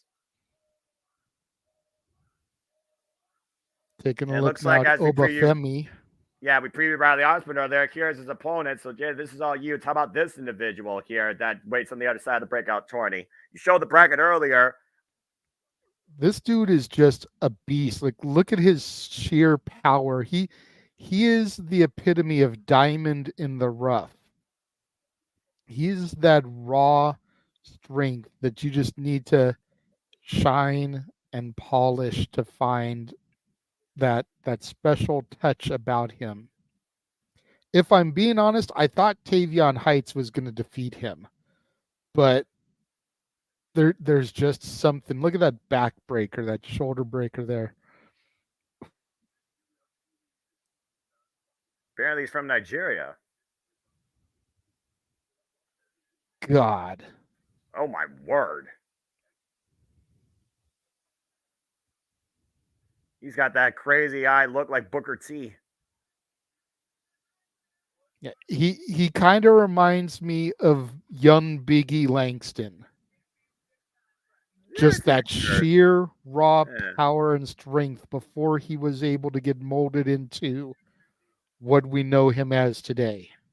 Meanwhile, as we go backstage, we're going to get ready to hear from Ridge Holland, who very much is the reason why the Dragon is not medically cleared to defend the title tonight. That's coming up next year on NXT New Year's Evil. I will say this. He looks like a big opposing threat and somebody not to take lightly. I'm actually curious to see how this match pans out. I've seen power overcome before, though, by agility. And I look at these two, I think Riley Osborne clearly has the speed advantage. We know he can go high risk.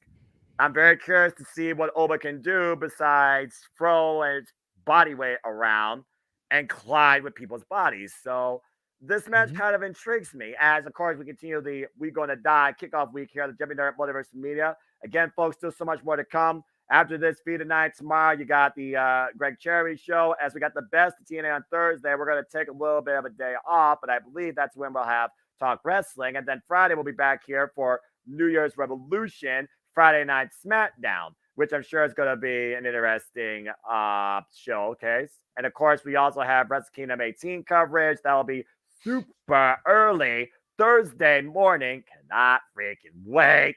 And, of course, we have the first Open Mic Night of the new year, the episode before the 2-year anniversary. Congratulations, JJ, of Open Mic Night this Saturday night. And then Sunday, we finally take a day off and rest because we're going to, like the Lord, the Sabbath day, take it easy and keep it holy. Anyway, hi, Jeff. What's up?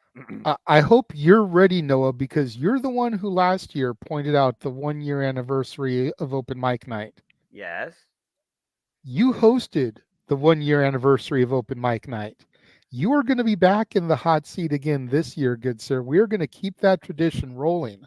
Oh, so God. make sure you tune in, not this Saturday, but no. the Saturday after the 13th, as Noah will be the special guest host of Open Mic Night.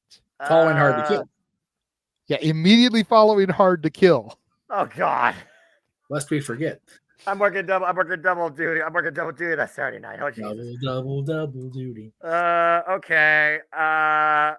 I think it's perfect, dude. You are the voice of the JMN. You call yourself that. You've acknowledged yourself as that. I know the entire chat room would put their finger in the air to acknowledge you as the voice of JMN. I don't need that. You are the MVP of the JMN. I'm sure everyone would put their one finger up in the chat room for that as well. You hosted the 1-year anniversary. If you guys would like to see Noah Foster host the 2-year anniversary of Open Mic Night, let me see some LA Night yeahs coming through the chat room. Oh, Lord. What are you starting? Yeah. And the freaking founder said yes. So it's like every guy's had it. Oh, good grief. No, I'm good with whatever I'm going to give the people what they want. Fair enough. That's what I do around here, by God. Well, the things I do for friends. All right. Well, there's one. There's two. Oh, Lord. What are you starting? There's Safed. Noah's the voice of JMN. That's as good as a yeah. Yeah. There's the yeah from Safed. All right.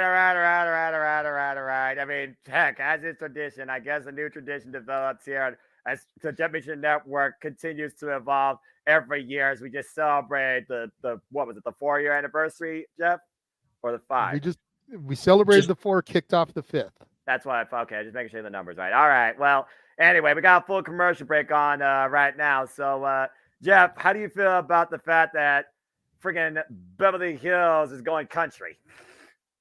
Beverly Hills, that's where I want to be, but that's not where Tiffany wants to be because, well, she wants to be, but she's going to end up in some hayfield somewhere. Country. Yeah, she's going country. They're not copyright, damn it, not copyright. Alan Jackson, not copyright.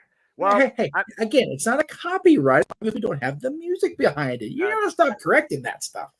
Look, I'm one of those that's lyrically sound. If I hear a song word by word, I'm like, no, we need to stop it. But that being said, Tiffany Stratton is going to be humble, but it would not surprise me if she seeks vengeance following this. And again, the first NXT PLE of the new year we'll cover here will be NXT Vengeance Day, Sunday, February 4th. So stay tuned, folks, for more on that. Was that Kingston in your avatar? What? Yep. DJ? Yep. Wow. I'm impressed. All right. Back to... here we go. Here we go. Resident Mean Girl, Cora Jade, in the locker room. Oh, boy. Well, Gigi Dolan sitting in Cora's locker spot. Yeah, I don't think it's coincidental, JJ.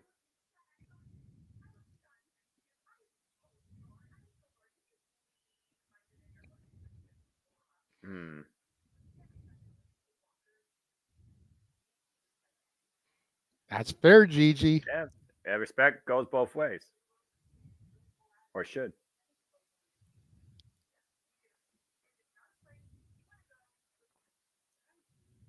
Oh, the women grudges boiling over. Looks like Gigi Dolan and Cora Jade are set up for a date inside the ring. Tensions galore in and out of the women's locker room. So much more in store. New Year's Evil kicking off the year at your NXT. Again, hopefully they'll save that for Vengeance Day as well and just let it boil over the next few weeks. Speaking of boiling over, here we go. Ridge Holland. Probably boiling over inside from his, I would say, received, I don't know what the word he is here. Let's just go with what it is. His received feedback on his in-ring work-like conduct, injuring the NXT champion. Let's hear what's on Ridge Holland's mind. Again, not intentional. I'm sure you're not intentional.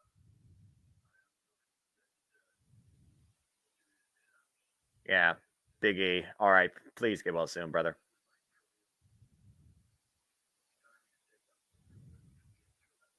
Of course, Ridge Holland came onto the scene back in NXT UK.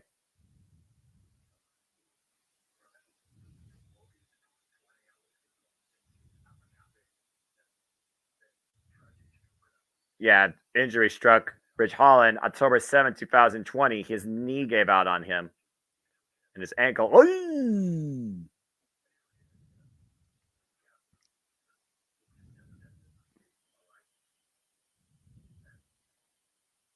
Again, leg injuries are no joke. No, just ask Dante Martin. As friggin' Chris Statlander, both knees. As Bailey. You could just keep adding to the list. Anybody wearing a knee brace or knee braces. Period. Dax Harwood. Of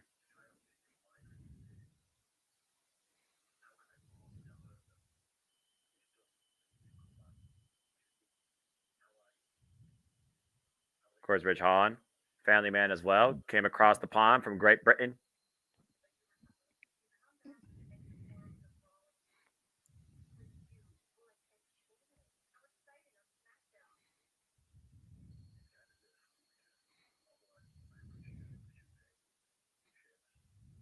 Or the Brawling Brutes.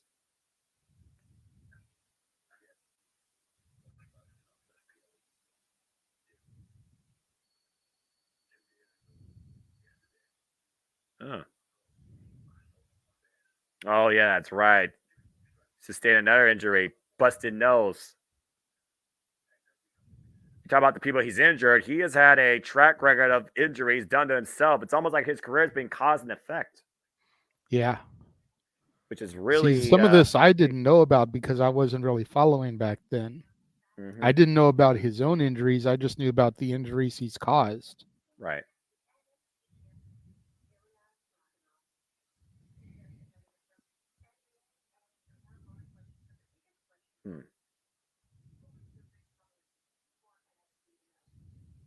Who's the Rich on NXT should know?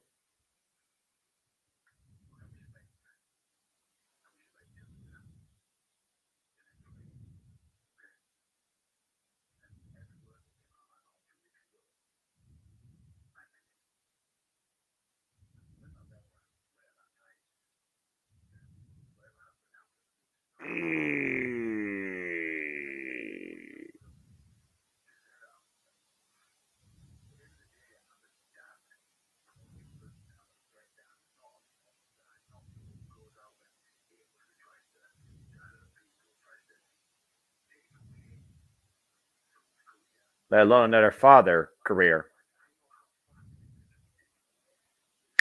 Just like that.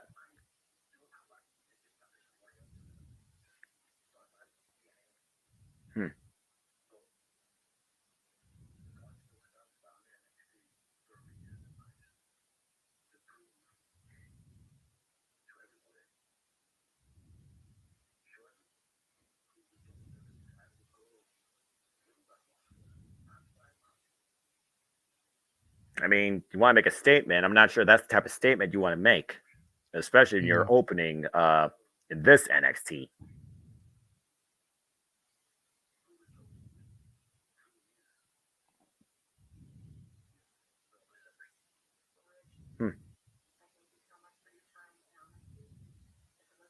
Well, you could look at Rich Holland. You could call him a brute if you want, but he definitely looks like a very humble man, JJ. And you could definitely tell that he is definitely got some deep feelings inside him. He wants to do what's best for himself, best for his family, and he doesn't want to be the guy that's only known for causing injuries. He doesn't want that moniker. So I'm very curious if Rich Holland can find a way where he's not looked at as a, let's just call it as we see it, Neanderthal brute.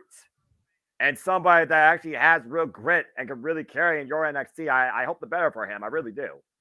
Speaking of being able to carry my NXT, it's time for the men's breakout tournament final, and here comes Oba Femi. Self-proclaimed ruler of this tournament, and soon to be, if he gets his way, definitely could be a ruler in your NXT. Speaking of NXT, it looks like the house shows are in full swing, and you can still get tickets for Sabine, Florida, if you are down there, as NXT Live, once again, will be on the road. So stay tuned for more details, WWE.com/NXT Ticks. For all you know, JJ, you could get no one out there in California. I hope so. And here's Riley Osborne backstage. Pressure's on. Up. Can see Thea and JC Jane there behind.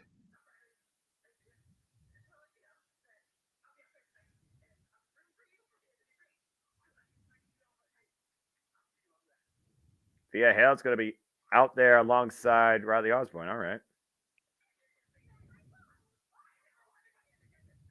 Oh God, I'm about to freaking rant again. This feels like Don't rant. It is an innocent schoolgirl crush. It is so adorable. Yeah. Thea and JC have been in the Chase U student section for Riley's matches here as of late. So look for them to be in the stands, watching and supporting there. Of course, that guaranteed NXT championship is what that contract represents. Let's also keep that in mind. Lola Vice tried to cash in hers earlier tonight when she won the women's breakout tourney last year. With the fact the NXT champion right now is MIA for the time being, Riley Osborne has a huge chance to make a first impression and send a message to two previous Iron Survivor Challenge winners. Let's go down the introductions for our semi-main events. I'm curious to see what you think of these two guys when you watch this match, Noah. I'm going to strictly try and focus on these two and not the crap pot Disney reality lame brain Nick You love story leave my developing. Chase U alone, good sir. Never. Never. Not my institution.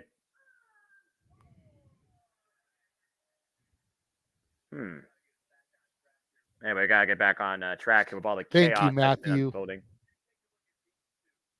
I just look at these two on paper, and it literally looks like little guy versus big men. It's like this feels like it should be one-sided just from presentation. It's very much David versus Goliath, but as you pointed out earlier, a lot of times that speed and agility guy can upset the power guy. Ooh. And that's what Riley's got to do here. He's got to stick and move. You just saw that step up Seguri. Oh. Drop kick got swatted by Obafemi. He was ready for it. Missed the elbow drop.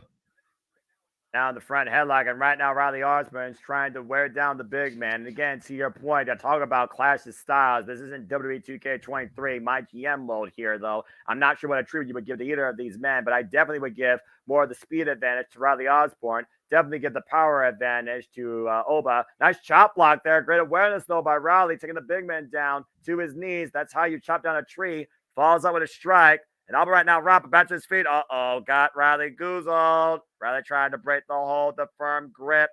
And my, just drove up and over to the floor. Arlene, don't put that out in the ether. How dare you, Missy? Femi Oba right now, of course, who made his way to this, beating Miles Bourne and Thurman Heights. To your point earlier, as we looked at the bracket, and Riley Osborne drops the top rope, sends Oba to the outside. Riley Osborne again got through Keanu Carver and Lexus Keene.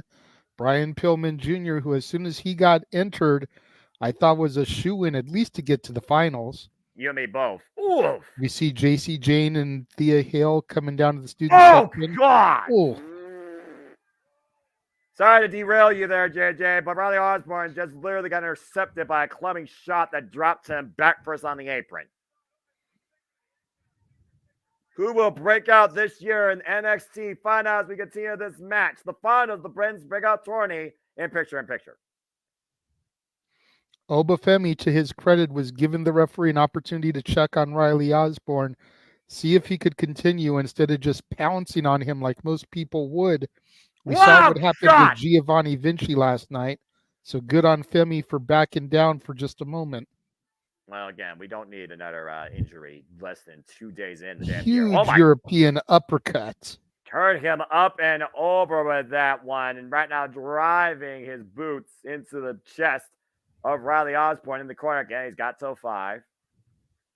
And right now, Obafemi, I got to get used to these names. This is going to be a freaking clusterfuck for me.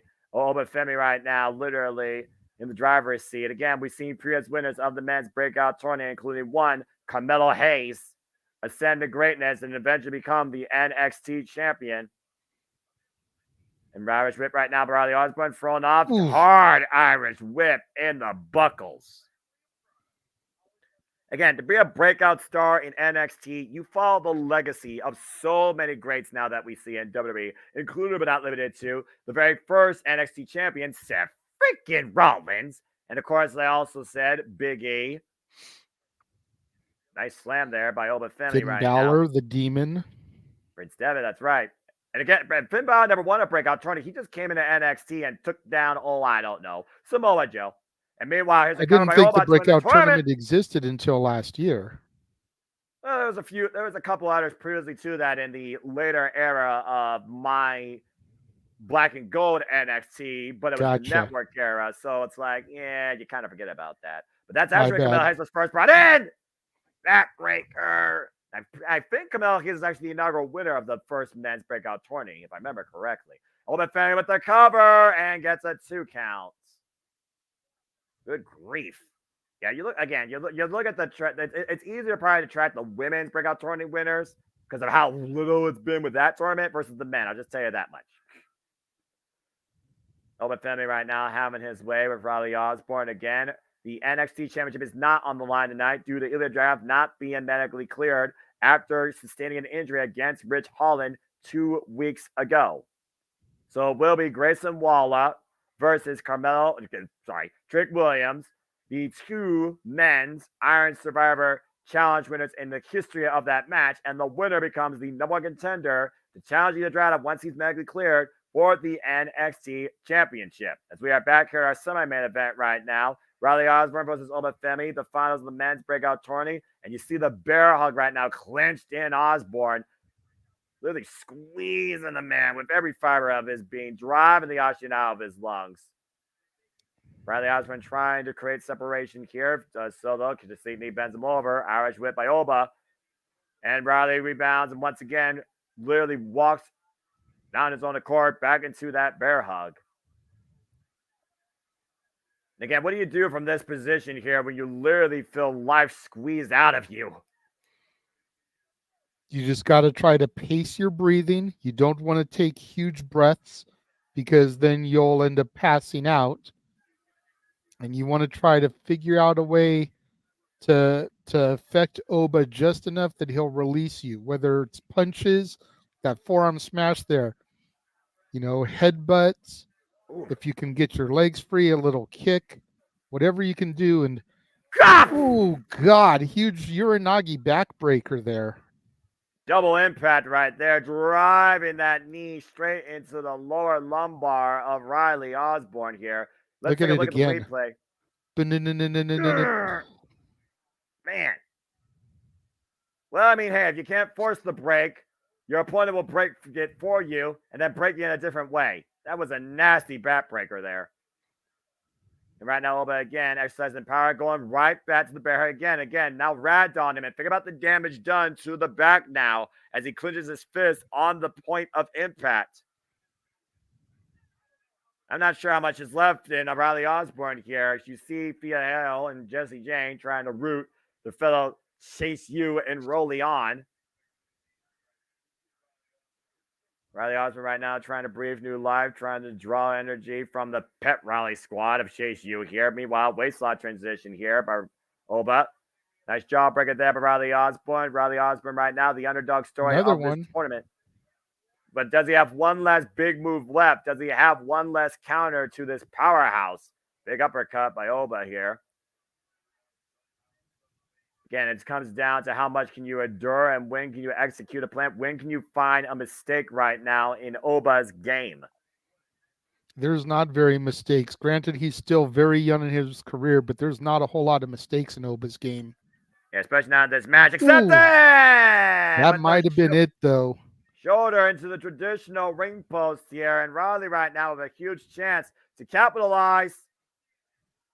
And Riley right now, he has to breathe new life. He has to stay on the offense. He has to be the aggressor. He has to take this big man off his feet any way possible. And meanwhile, up and over, might be looking for, what the hell? Crucifix counter. Meanwhile, looking for leverage. Try to bring the big man down. But Oba with in his clutches. Just need the clothesline. Riley up the ropes. Up and around. And Oba taken down with a Tijeras for a moment. Back to his feet, though. Riley with the drop kick, runs in, takes the big man off his feet again, but again, grabs the small of the lower back. He's just trying to create any sort of momentum. Whoa! Twisting moonsault cover too? No! And was that short flurry of offense the last gasp for Riley Osborne in this contest? You see the both men right now are digging down deep. And Riley falling again with the elbow strike in the corner to Oba. Oba, though, big clubbing right. Irish whip, and Riley goes up and over. Oba scouting it, though. Riley lands on the apron.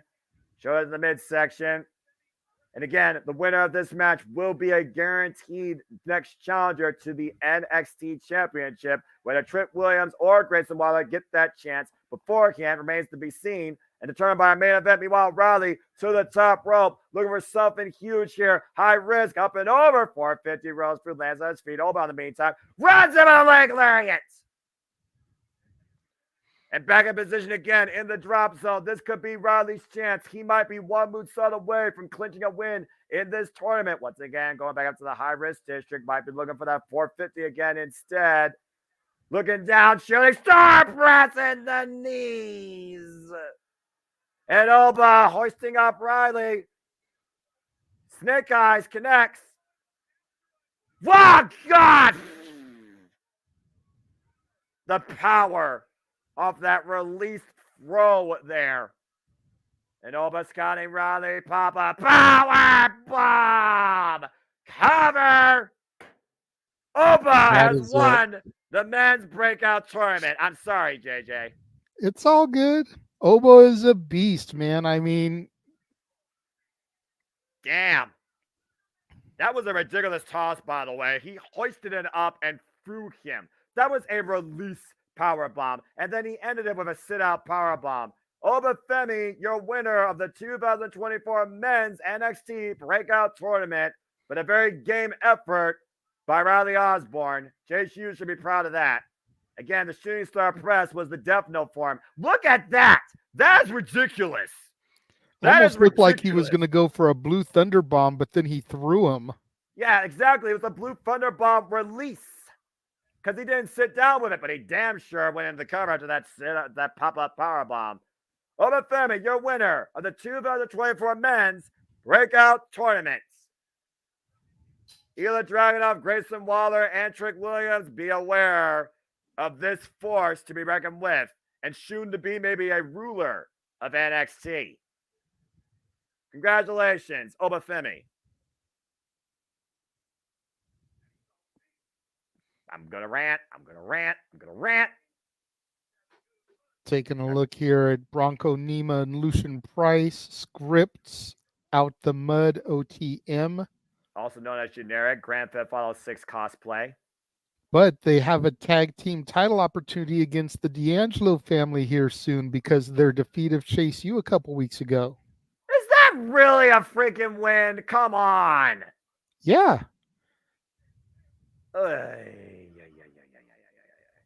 Signature fans from both of the WrestleMania Night 1 main event winners get the win in the men's breakout. Yeah, you think about the Blue Thunder Bomb toss and then the pop-up power bomb. That's Sammy and KO right there. That's fair. That's absolutely fair. That's a fair comparison. And again, I've never seen a Blue Thunder Bomb release like that. I see people go and drive down with it immediately for the fall. He tossed that guy like he was a freaking reject. That was ridiculous. He knows Blue Thunder Bombs don't usually get pinfalls, so he threw him instead of dropping him. Well, still though, I'm just saying, Riley Osborne is brand new to the scene. So is the other guy. I don't give a fuck about this team, by the way. Come on now. I mean, I think that Oba could have actually won with the Blue Thunder Bomb. He didn't have to toss him halfway across the ring. That was ridiculous. He probably could have won with it. I will give you that. But to my point, generally you don't win with the Blue Thunder. So you chuck him, because if you just drop him normally, it's going to look awkward to go from one power bomb maneuver into another one. Fair enough. So you chuck him, let him get up and stagger, and then hit him with the pop-up. Fair enough. We go backstage with Kiana James and Izzy Dame. You wonder what their business plan is going to be in 2024.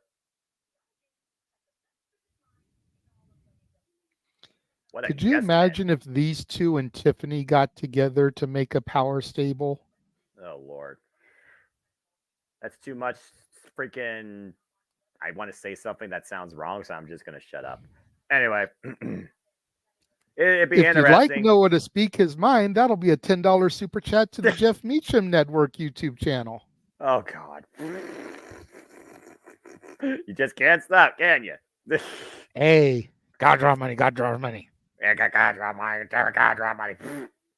And it's not necessarily a rant. It's more so just one of those. How does James play it sometimes when I'm in tired Noah mode on open mic night and I proverbially roast and bury something on a segment versus giving constructive criticism? Or maybe I do both at the same time. I don't know. Anyway. Well, all I know, we'll see what happens soon enough in Kiana James' business plans for 2024 alongside her yes woman, Izzy Dame, as we go backstage to Trick Mellow Game. I'm liking that Trickin' Ain't Easy shirt.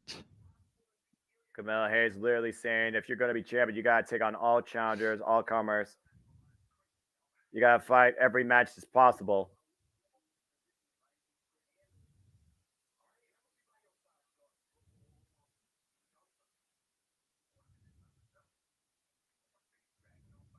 Trick Williams wants to do this thing by himself. Mm-hmm. Trick doesn't want people to be able to say you only won because of Mello. Trick feels that he's got something to prove, having been in Mello's shadow for so long. Accurate.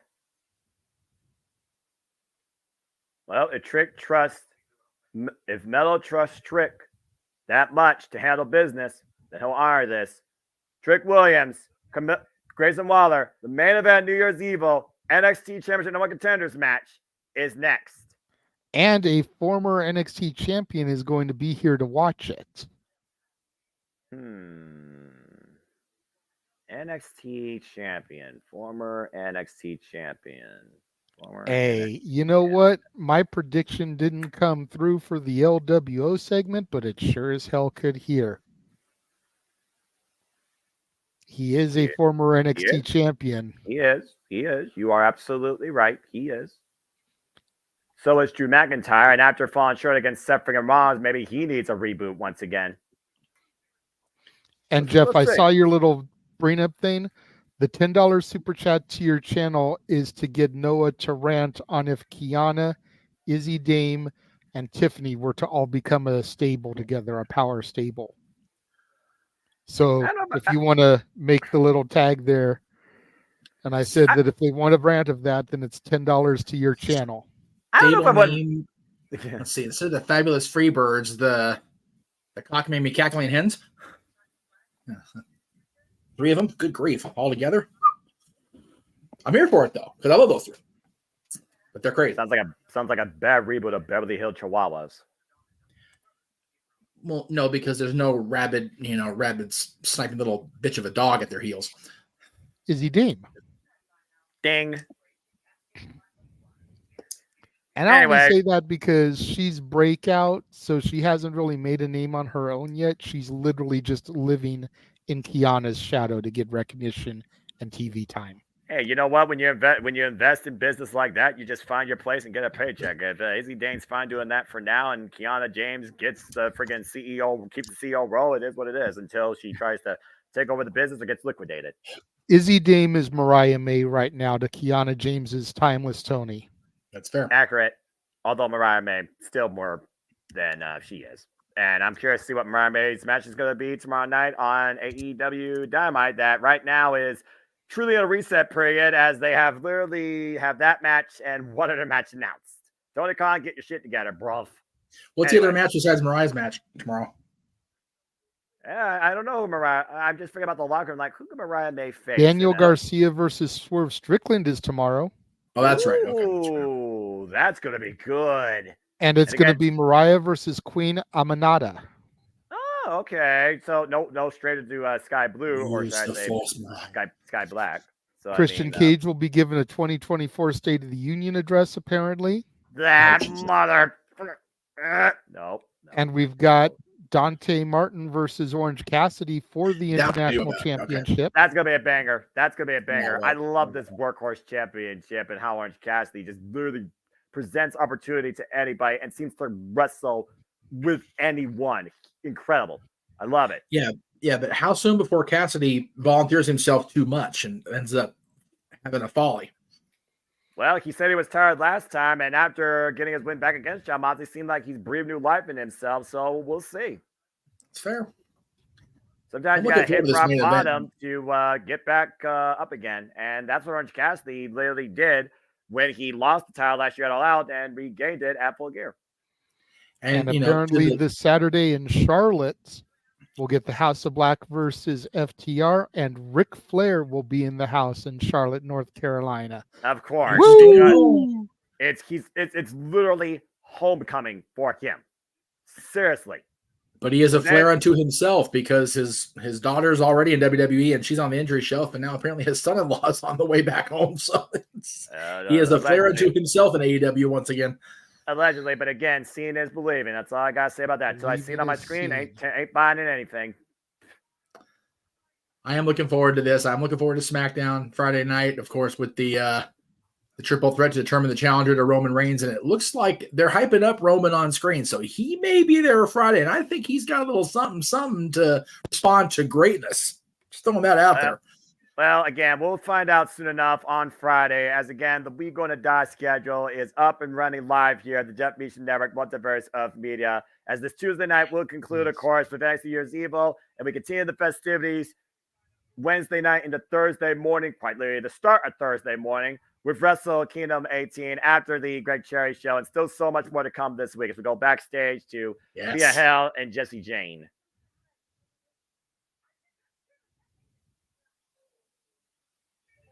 I'm just going to be quiet for right now because there are urge to tirade. Loading.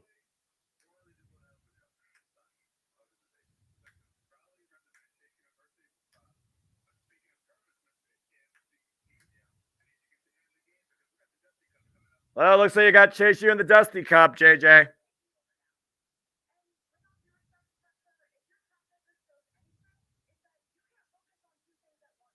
Damn.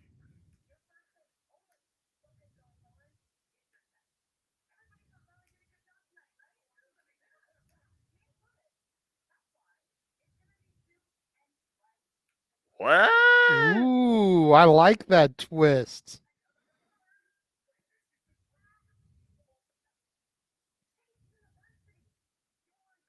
Well, I mean, hey, the professor leads by example. He should trust his student. Oh, God, this hurts to say. To actually win this thing.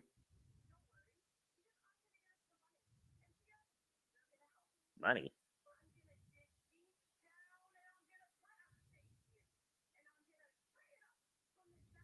What the fuck has happened to you, Jessie Jane? You used to be toxic. This is so bizarre. I'm loving this, though. Well, there's something for everybody. Meanwhile, there is our NXT champion. Ah! Tatum Paxley. Wearing a Freddy Krueger-esque sweater there. If I didn't know any better, I feel like right now that's Lyra's nightmare. So to answer Safet's what comment, apparently it is going to be Riley Osborne and Duke Hudson in the Dusty Classic instead of Andre Chase and Duke, because JC Jane has stated that Andre Chase cannot focus on more than one thing at once. So he is going to be focusing on trying to restore Chase U to its prominence, and they are going to be in the tournament. It looks like you got another team in the men's the men's Dusty Cup in Axiom. Yeah, Nathan Frazier and Axiom. Well, again, these two great friends, mutual in-ring competitors. Of course, we saw their last one-on-one encounter at Malik Blade and Idris Anofi as well coming up behind them.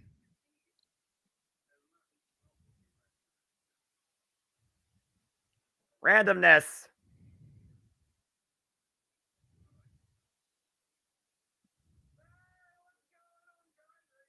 All right.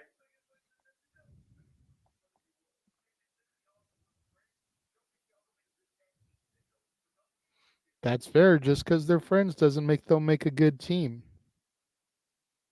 It's always different going from singles to tag team competition.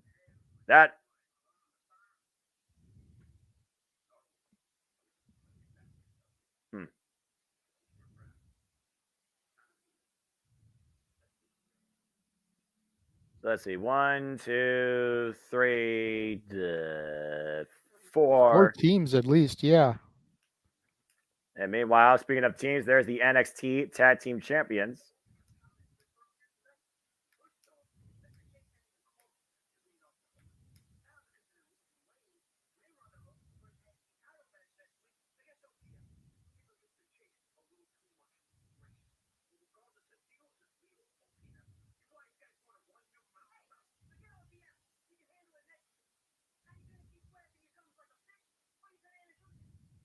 Who the hell are you? Yes. Okay. Adriana. Okay. Yeah, I've been seeing her around for about a month or so, but they have never told what her name is. So her name is Adriana. What the hell? Gacy.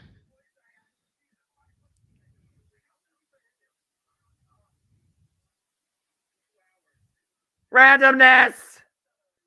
That's all Joe Gacy's been doing lately. Ever since the schism fell and the tree was chopped down, with the grizzled young veterans leaving, with Ava Rain becoming the liaison to the women's locker room, Joe Gacy has just kind of been wandering aimlessly, doing all kinds of crazy psychotic things, hanging out under the ring, interfering with Gallus, who I'm sure the Gallus boys will be looking to get back on top and being in the Dusty Classic. Okay. That actually will make me probably care more about the tournament.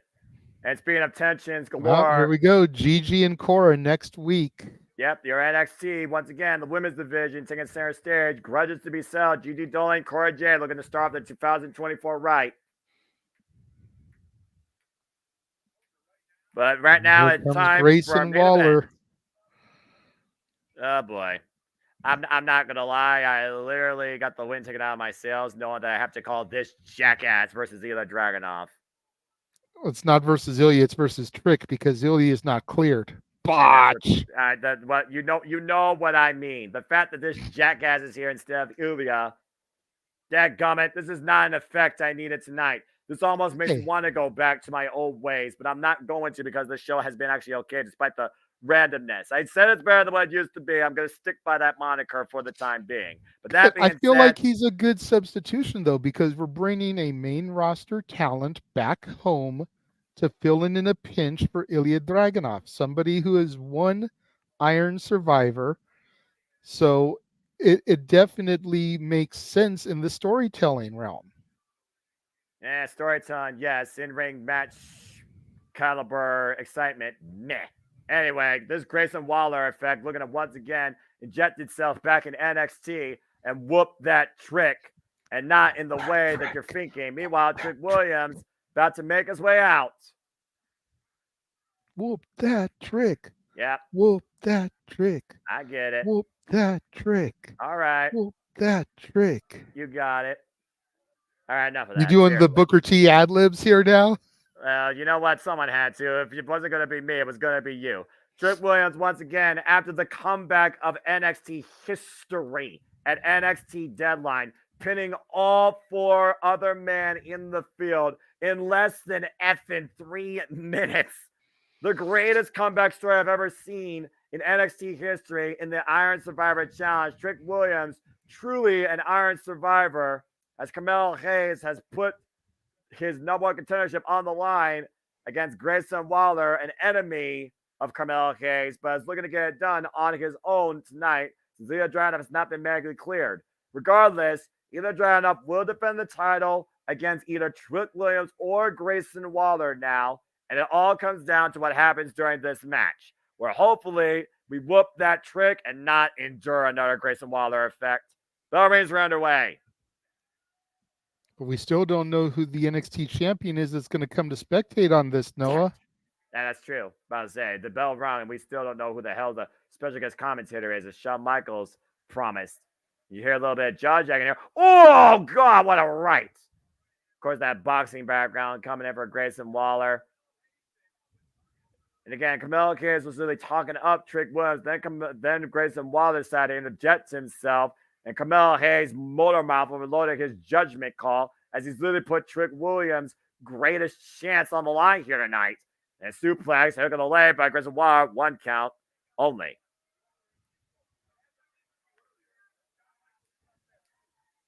And again, like you said, JJ, Shawn Michaels put out that post. A former NXT champion will be coming on the scene to take in the main event tonight of NXT. Up and over. Meanwhile, nice drop kick by Trick Williams. The agility of the big man here. Oof.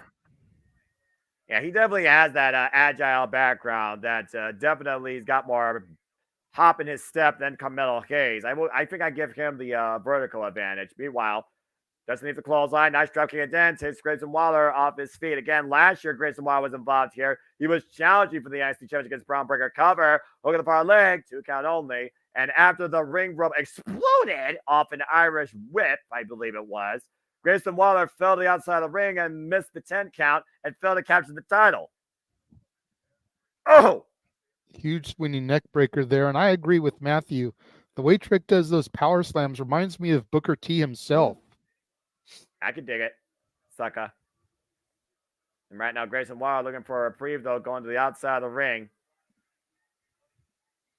Again, Trick Williams right now, he needs to remain in control. He needs to remain composed. He is risking everything here tonight that he's worked so hard for after earning Ilya Dragunov's respect last year in that one-on-one match at Heatwave, where he wanted to prove that he could be one of the best and hang with all the absolute best on his own. It has been literally Trick Williams' ride of a lifetime, and we've all been along for it. Grayson Waller when it hits the midsection, though, clubbing shot to Trick Williams around the outside of the ring here, and Then Grayson Waller right now, judging and Booker T and say, oh my! Right over the table into the chairs of the announced people there, Vic Joseph and Booker T. But Trick Williams firmly in control right now. And Waller right now just trying to crawl somewhere for a brief. And Booker T, clearly he has a favorite. Of course he's not unbiased. Oof! Discus elbow strike by Grayson Waller. Drives his boot. Sends Trick Williams to the outside. Now Grayson Waller can pick up speed from the other side of the ring. Picking up momentum. Slides underneath the bottom rope. Takes him down with a clothesline. And you will not miss a single of the action of this NXT main event, folks, as we continue in picture and picture. Yeah, to Safet's point, I think if this had been Trick versus Ilya, Melo might have cost the match tonight. But I think he's going to save the costing the match, if he is the attacker, for the big reveal until the title is on the line. Calling it now. I'm going to call it now. They do the title match at Vengeance Day. They plant the seeds. Hayes and Trick Melo game stands to deliver. Hayes leads NXT. That's fair. You heard it here. We'll see if Nostradamus comes to fruition here in the coming months. Well, again, only time will tell. But if you ask me, Carmelo Hayes, he's ready. Yeah, he proved it by being in that United States title tournament. Yep. And meanwhile, inside cradle, hooked by Trick Williams. Gets a 2 count. Wow, God. Huge back elbow by Waller there. Just drives that back elbow strike into the face of Trick Williams. Again, Trick Williams, former NXT North American champion, only for 3 days. Why Grayson Waller never won any accolade in NXT, except the first ever Iron Survivor Challenge. Oh, man. And right now, Trick Williams fighting from underneath. That has been his story since the people have bought into the stock that is the rising gem of NXT, Trick Williams. Again, Trick Williams literally took a chance on himself last year against Ilya Dragunov. Hard Irish whip by Grayson Waller in the corner. And Waller doing push-ups, very cocky-like. Yeah, of course he does. Of course, Grayson Waller also has an extreme external background in wrestling for those that followed his work down in Australia. Irish whip, throwing off the ropes, and Grayson Waller. Meanwhile, Trick Williams with the sunset flip, looking for leverage. Can he bring Grayson Waller down? Grayson Waller denies the attempted roll-up. And right now continues to exercise his will against Trick Williams. Climbing shot to the back of the head and neck. And now the cravat. Driving those elbows, hammering elbows right now into Trick Williams. And Grayson Waller with the cover, hook of the leg, and gets a 2 count. And again, I don't know who the heck's here at this point. I mean, we're just waiting for somebody to show up. They're probably not going to show up to the last daggone minute. No one freaking USA Network or how NXT. Pretty much. Yeah, great idea. Anyway, Trick Williams firing from underneath again. The body shots right now, trying to square up against Grayson Waller, teeing off everything he can. And right now, look for the Irish whip. Grayson Waller logging his hand underneath the top rope. Big boots. Creates distance. Again, just driving. Axe handle to the back of the head and neck. Cover 2. Grayson Waller with a near fall. Good grief. Grayson Waller been nothing but the aggressor this entire picture-in-picture. Again, what does that do for Trick Williams' mindset? Knowing that he was going to go in here tonight, going after the NXT championship, and now he's putting his own opportunity on the line. Well, he's upset about it because he gave Ilya the opportunity to postpone it until he was truly ready. Ilya said he could do it. He could go, that he was not going to let anyone or anything stop him. And here he's been taken out. He wasn't medically cleared. But Grayson Waller, former Iron Survivor, former main eventer for NXT, a huge win from Trick here will help solidify his claim that he is ready for Ilya Dragunov. Grayson Waller, though, has been on the driver's seat during the whole commercial. Oh, God! Caught him with a double stomp coming into the corner. Probably going to go up and over. Cover. Hook of the far leg and a near fall again for Grayson Waller. Take a look at this. Again. This is very, very smart by Grayson Waller, despite what I think of him. Instead of going up and over, literally catching Trick Williams coming in and putting both of his boots right on the shoulder blades, driving Trick down. And now driving Trick Williams into the ring post, shoulder first.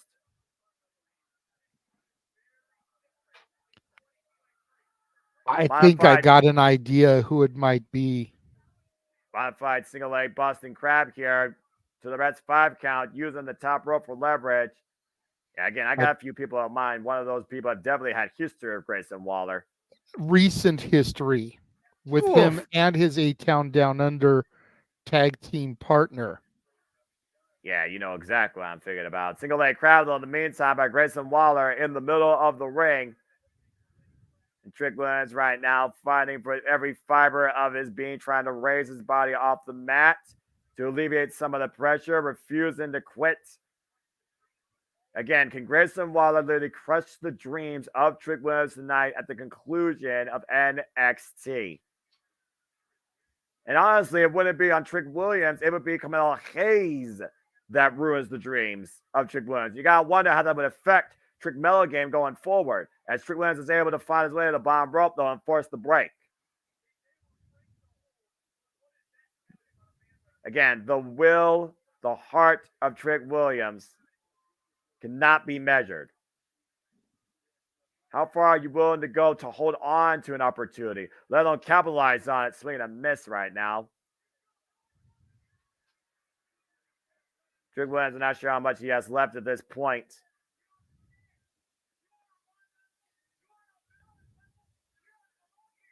Oh! Grayson Waller telling Trick he doesn't belong here. Getting slapped for that jaw-jacking, underestimating Trick Williams and undermining his worth, for being perfectly honest, saying that he's not even on Melo's level. And it looks like that just lit fire inside Trick Williams as he's teeing off Grayson Waller. Grayson Waller swinging a miss. The body shots from out by Trick. Big uppercut, driving Grayson Waller against the top rope. Irish whip reversal, though. Trick off the ropes again. Flies in with the clothesline. And now Trick Williams creating some speed here, momentum. And Waller taken down with the flapjack. And right now, Trick Williams is standing tall in the middle of the ring. The current Iron Survivor, most recent Survivor, excuse me, as he was hunting him across the top rope. Grayson Waller, though, rolls in, looking for the cover. Meanwhile, pop up. Whoa, whatever, right? KO shot, covered by Trick Williams. No! Whoa, wow. Look at that. Bam! Mama said knock you out. Pow, right in the kisser, but only for a long 2 count.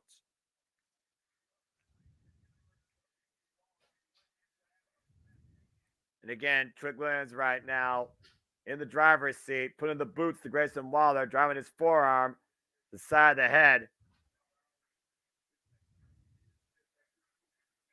Apparently, Booker T has personal beef with Grayson Waller from something that happened over the weekend. Go figure. Going for a net breaker. Grayson Waller countering, though.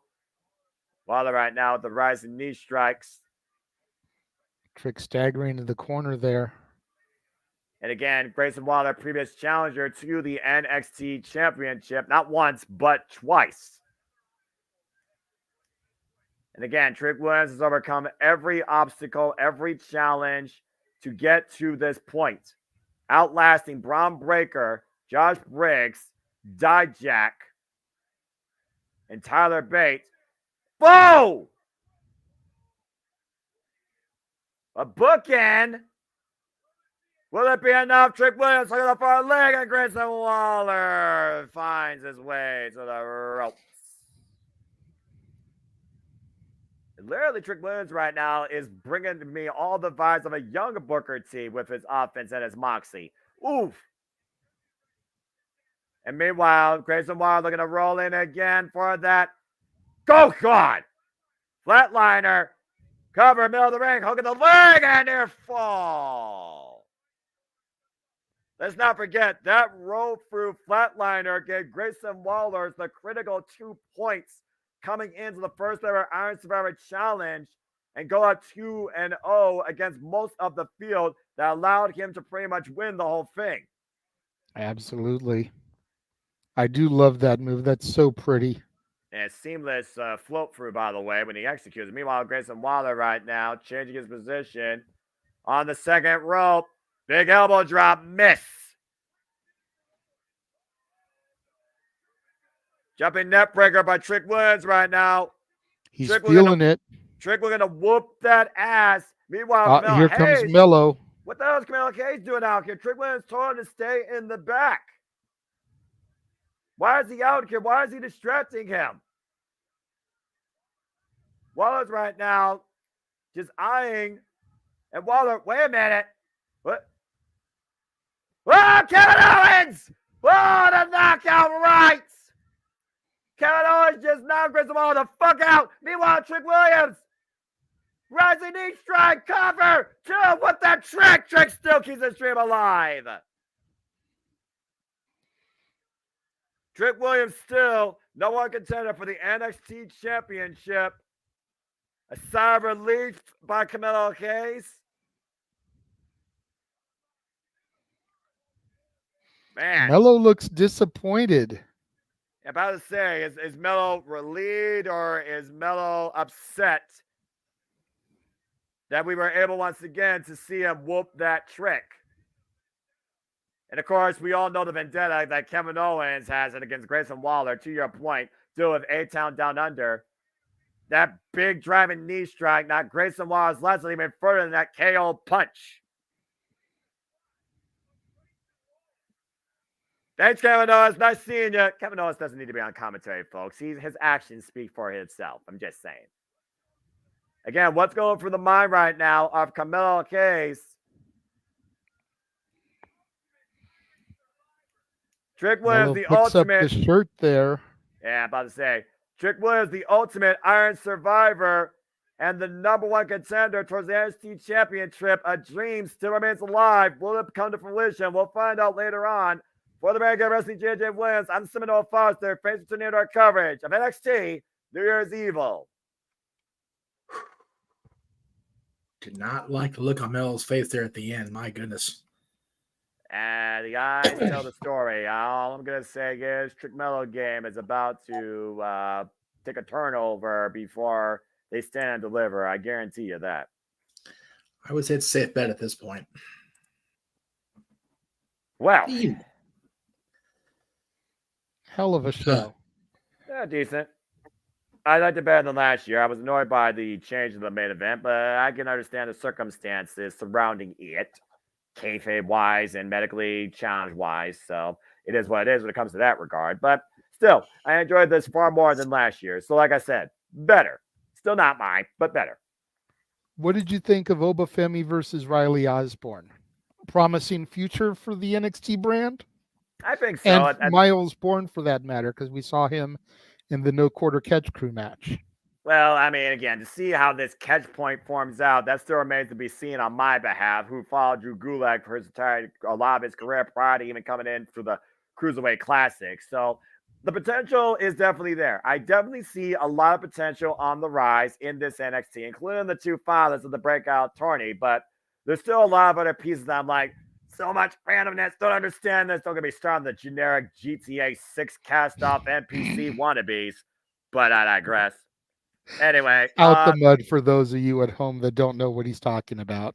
Out the mud. They should have stayed in the mud. Anyway, there's other potential on the rise with the two men tourney finalists. And I'm curious to see what Drew Gulak can fine-tune out of this individual. Interesting stuff. YouTube? What's that? Can he say that on YouTube? Stay in the butt. Can he say that on the show? You know what? Have you heard the stuff that comes out of our mouths on open mic night? That's fair. That's I think that's the least of our concern. There's a reason why I walk off and sit in the dark. Up the button in the dark. Okay, very good. At least you know where we stand going into Wednesday. Cool. Good to know. Okay. Speaking of Wednesday, we've got a huge day in store for you tomorrow. My goodness. Yeah. For the love of wrestling, 9 a.m. Pacific, noon Eastern, where I will be recapping Day 1 Raw, New Year's Evil NXT. Of course, the Greg Cherry Show, 4 o'clock Pacific, 7 o'clock Eastern. Are you going to be on that one, Jeff? That is the plan. I'm not heard from Greg, but as far as I know, the plan is a three-man team, if you will. Okay, so I'm assuming Matty Laws will be there as well. Greg Cherry, Matty Laws, and Jeff Meacham. That's my understanding. Then Wrestle Kingdom. Right. What time does that begin on the West Coast? I think it's 11 p.m. if I remember right. Okay, so 11 p.m. Pacific, correct. 2 o'clock Eastern. Jesus. The Simple Man will be doing Joey Styles on that one. He will be calling that action solo. Yes. Let's fucking go. Noah, again, what's the name of the show again? That the name of the show? What are you talking about?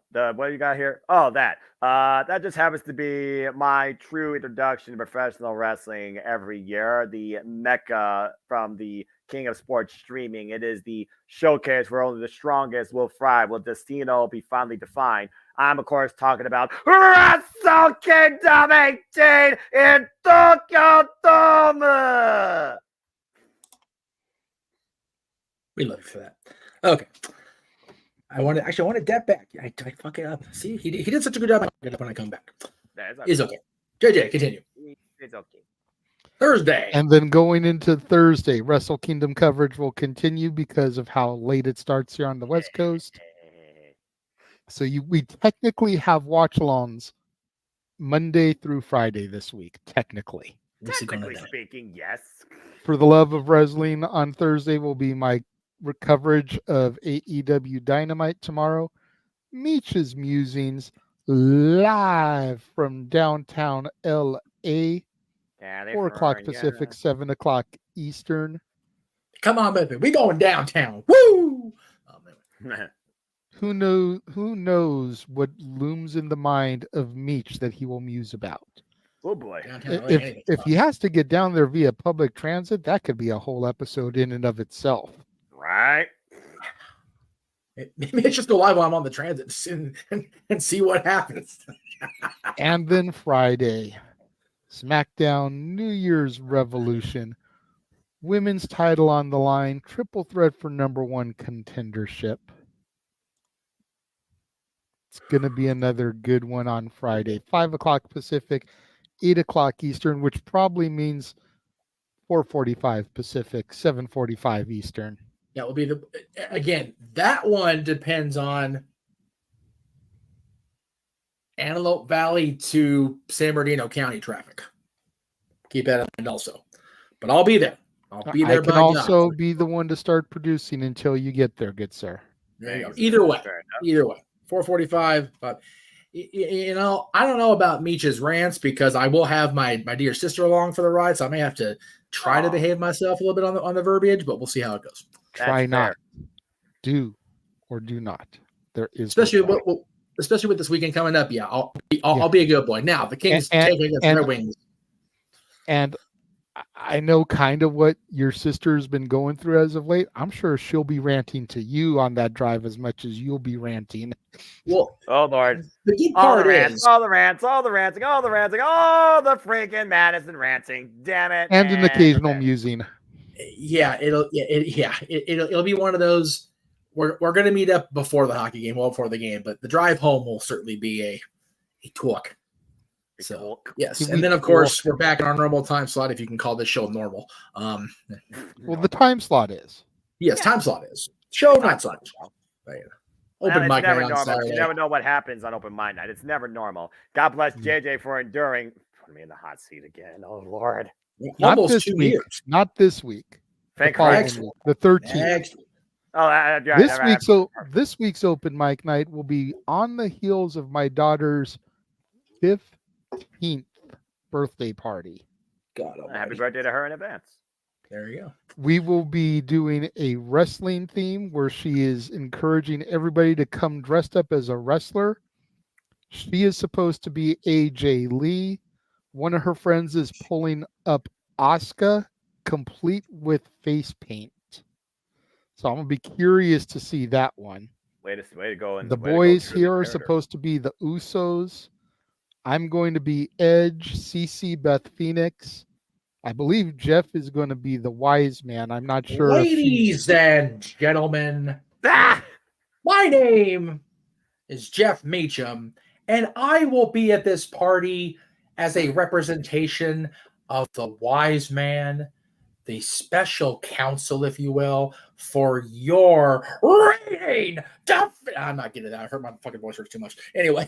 I'm not sure if we'll have a Roman there, but we will have the Usos. So, we'll have part of the bloodline for the wise man to be with. We definitely need to get Roman as much as possible because he may not be the head of the table after WrestleMania. I mean, that's fair. Woo! And then, as Noah mentioned earlier, Sunday we shall rest. Yes. Yeah, but I don't know how much rest there's going to be. Me and Noah still have WrestleManias to call. We're looking at having a town hall meeting with, some of us. Yes. So that depending on what time we book that may cut into Noah and I doing our call for this week. But, we'll just kind of see what time it is, how long it goes, and if we've still got 3 hours before Noah has to go Mimi's afterwards. Time is it? It's time for lunch. Sorry, wrong show. If you know, you know. What I love about this year and the way it's played out is $40 right there. Hey. It covers everything except the TNA pay-per-views themselves. Well, that's always AEW pay-per-views. That's always a thing too. Yeah, that's fair. I forgot about AEW, but still, it's like this is $40 by WWE, NXT, the TNA specials, Ring of Honor weekly and pay-per-views, and the New Japan stuff for $40. Yeah. I love it. It's a little more than 10 for Peacock now, but I still round it down just because it balances out. Okay, so we'll call it 45 with taxes. Taxes are what they are. Who cares? Taxes are what they are. It's still under the price of a single AEW pay-per-view, which it's crazy. But I love the wrestling. All the wrestling, as Noah says, is coming up, and we're not even done this week, and I love it. And I will go ahead and allow this question to fly, even though Josh didn't super chat it, because it is a legitimate question. When does Noah ever get any real sleep? Actually, here in about 35 minutes. There we go. You forget, Josh. Noah is on the East Coast, but unlike some other folks on the East Coast, he actually does sleep during the West Coast witching hours. This man sleeps. He does. It is a habit. I do. I have to be able to yell at Kevin's and Karen somehow. This sounds like some second generation shit. The tractor beam doesn't get installed till Tuesday. Medical staff doesn't arrive till Tuesday. Oh, there you go. Let me guess. Tuesday? Yeah. Come on, Josh. Great Church happens to be on tomorrow, but Yeah, of course. I mean, hopefully he'll save some of those super chats for Friday and Saturday. Please. Feel free to give to Greg. He deserves it too. Not trying to stifle, but hopefully he'll save some of that money for Friday and Saturday as well. Yeah, exactly. Just share Spread the love. Yeah, there you go. Share it all around, man. That's fair. It is still the first week of the month, so I got you. Exactly. And then there's this announcement that's going to be on this Peacock special Thursday when we're not on the air too. So there's that. Yeah, that's why I wasn't going to address it because we're showing our stuff, not WWE's stuff. I am genuinely as a head of a wrestling channel curious what Triple H has to say on this thing. It's going to cut into. We'll probably address it on open mic night. Yes, right. But that's it's not something that needs to be addressed now. That's what I was figuring. That's what we usually do. I'm like, I mean, unless you'd like to super chat for us to discuss it, then by all means we can discuss it. They don't actually get the conversation. That's a whole different, just thing. The ticker. Yeah. I know. Just trying to generate conversation. I'm genuinely curious myself. We'll discuss it at length if you pay us to. Exactly. Right. But I am curious. So as am I. With that at 2.5 hours, right? We should do pretty good today. I would like to take one more opportunity before we officially sign off to thank Stat Boy and Stat Girl once again for my lovely Jade Cargill Christmas present figure here. Yes, very cool. Awesome. Always good to have your favorites. I know my Undertaker figure is on the way. It was a last minute buy because my poor brother got scammed with a different buy, so he made up for it. It's just on the way. And I gotta say, what a series this was too for Series 4. Punk, Cody, Jade, Max, Corazon de Leon, Chris Jericho. Oh yes, Lionheart, baby. And Heyman Adam Page. I'm not even gonna shit on Heyman on this one. That's a hell of a set. For there to be one dud, but still.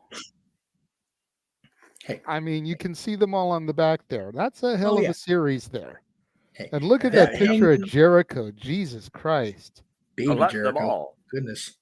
Yeah. Hey, look at that baby. The baby. Good. I remember. Looks like Hunter Hearst Helmsley in that image. Right. It does. Hey, that Hangman Page figure gives those pegs at Walmart and Target reason to live, by God. So we will not shit on that figure. We have a super chat. I believe that one came to your channel too, sir, because it doesn't have the little symbol next to her name, and I know she's a member on my channel. That's true. Arlene says, do we think WrestleMania will be in Vegas? Obviously not this year. No. Probably not next year. I hope soon, though. But in the latter half of the 2020s, I definitely think it'll come. I could see WrestleMania. They'll show enough money to get that WrestleMania logo on that stupid dome that's cost $1 billion. I assure you. You think about the fact that they try to get WrestleManias in new venues. Yes. They recently opened this stadium where the Raiders are playing. Yes. And within the rest of the decade, they're going to be opening the new home of the Athletics. Yep. The former Oakland A's who are supposed to be relocating to Vegas. Yes. So you've got a football stadium and a baseball stadium to choose from. There you go. Both that are going to be brand new, opened in that city within the decade. Yep. I definitely think before we get to 2030, it will be there. I hope it does because I thoroughly enjoyed the experience at SummerSlam in 2021 when it was at Allegiant Stadium in Vegas. It was that stadium is just ridiculous. How I do enjoy SoFi. I also just love the Vegas Stadium. And yes, another sports team is heading there. We'll talk about that on the Greg Cherry Show and Sapboy Sports Bar soon when we find out what's going on for sure. But I'll tell you what, if I'm hearing right, go ahead. And they become the Vegas Golden Aces to match the Golden Knights, I'm gonna barf for the record. All they need now is a professional basketball team because the Golden Knights originated there. Yep. They didn't transfer. They were a brand new upstart team. Yep. And since the Golden Knights, they've got the Raiders and the A's. Yep. All they need now is an NBA team. I'm not pro sports. I'm kind of like Noah there going on the phone when it comes to pro sports, but that's all they need to wrap it all up. Yeah, I hear there are a lot of NBA teams that are rumble, so it wouldn't surprise the Clippers. Me.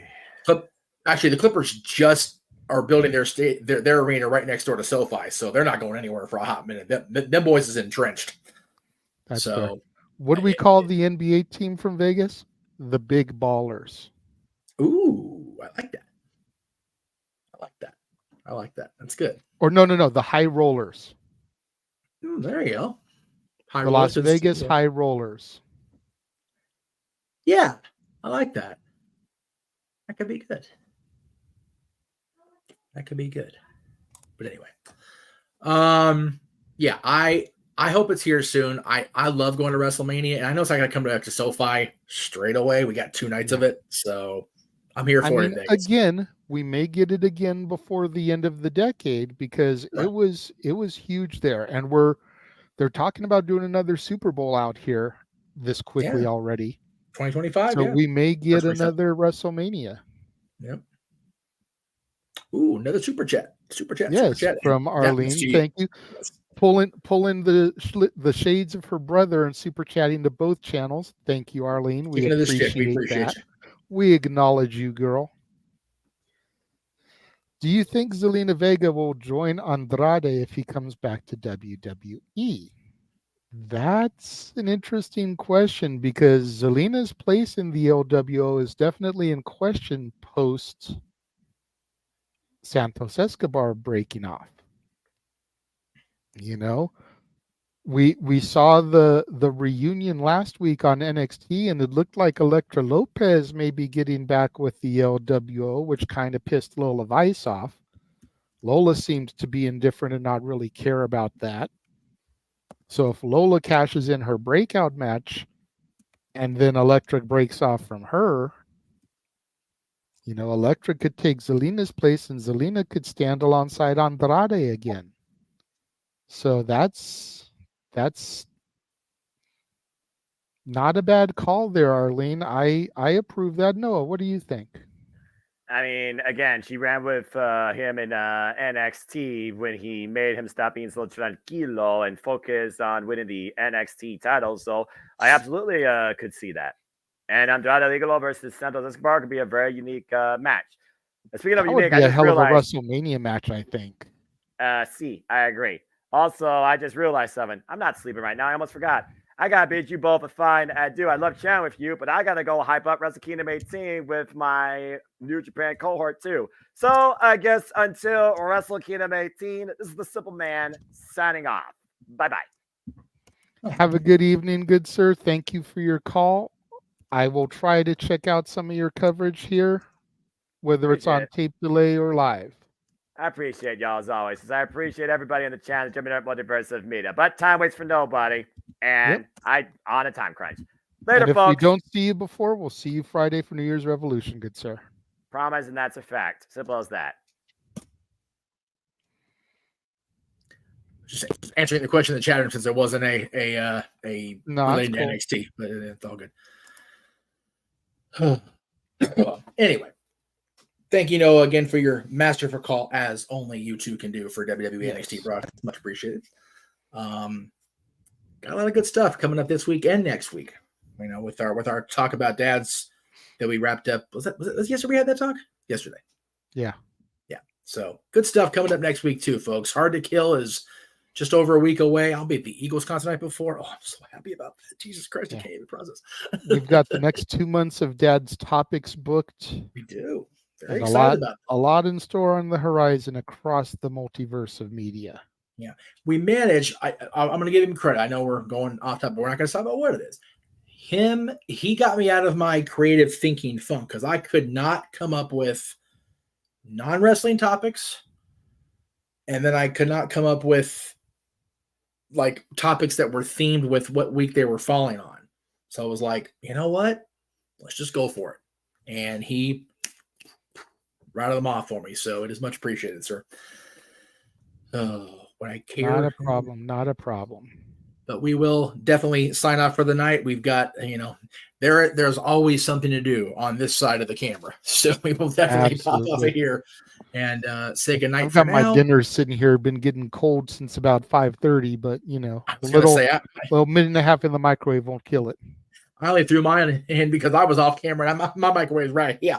So I got my setup going. Thank you all very much for tuning in tonight and last night and the last 2 nights. My goodness, the viewership has been awesome. I love to see it. Love the super chats. For Noah Foster, for the Renegade, I'm the Meech. We'll see you tomorrow for the Love of Wrestling with NXT and Raw reviews.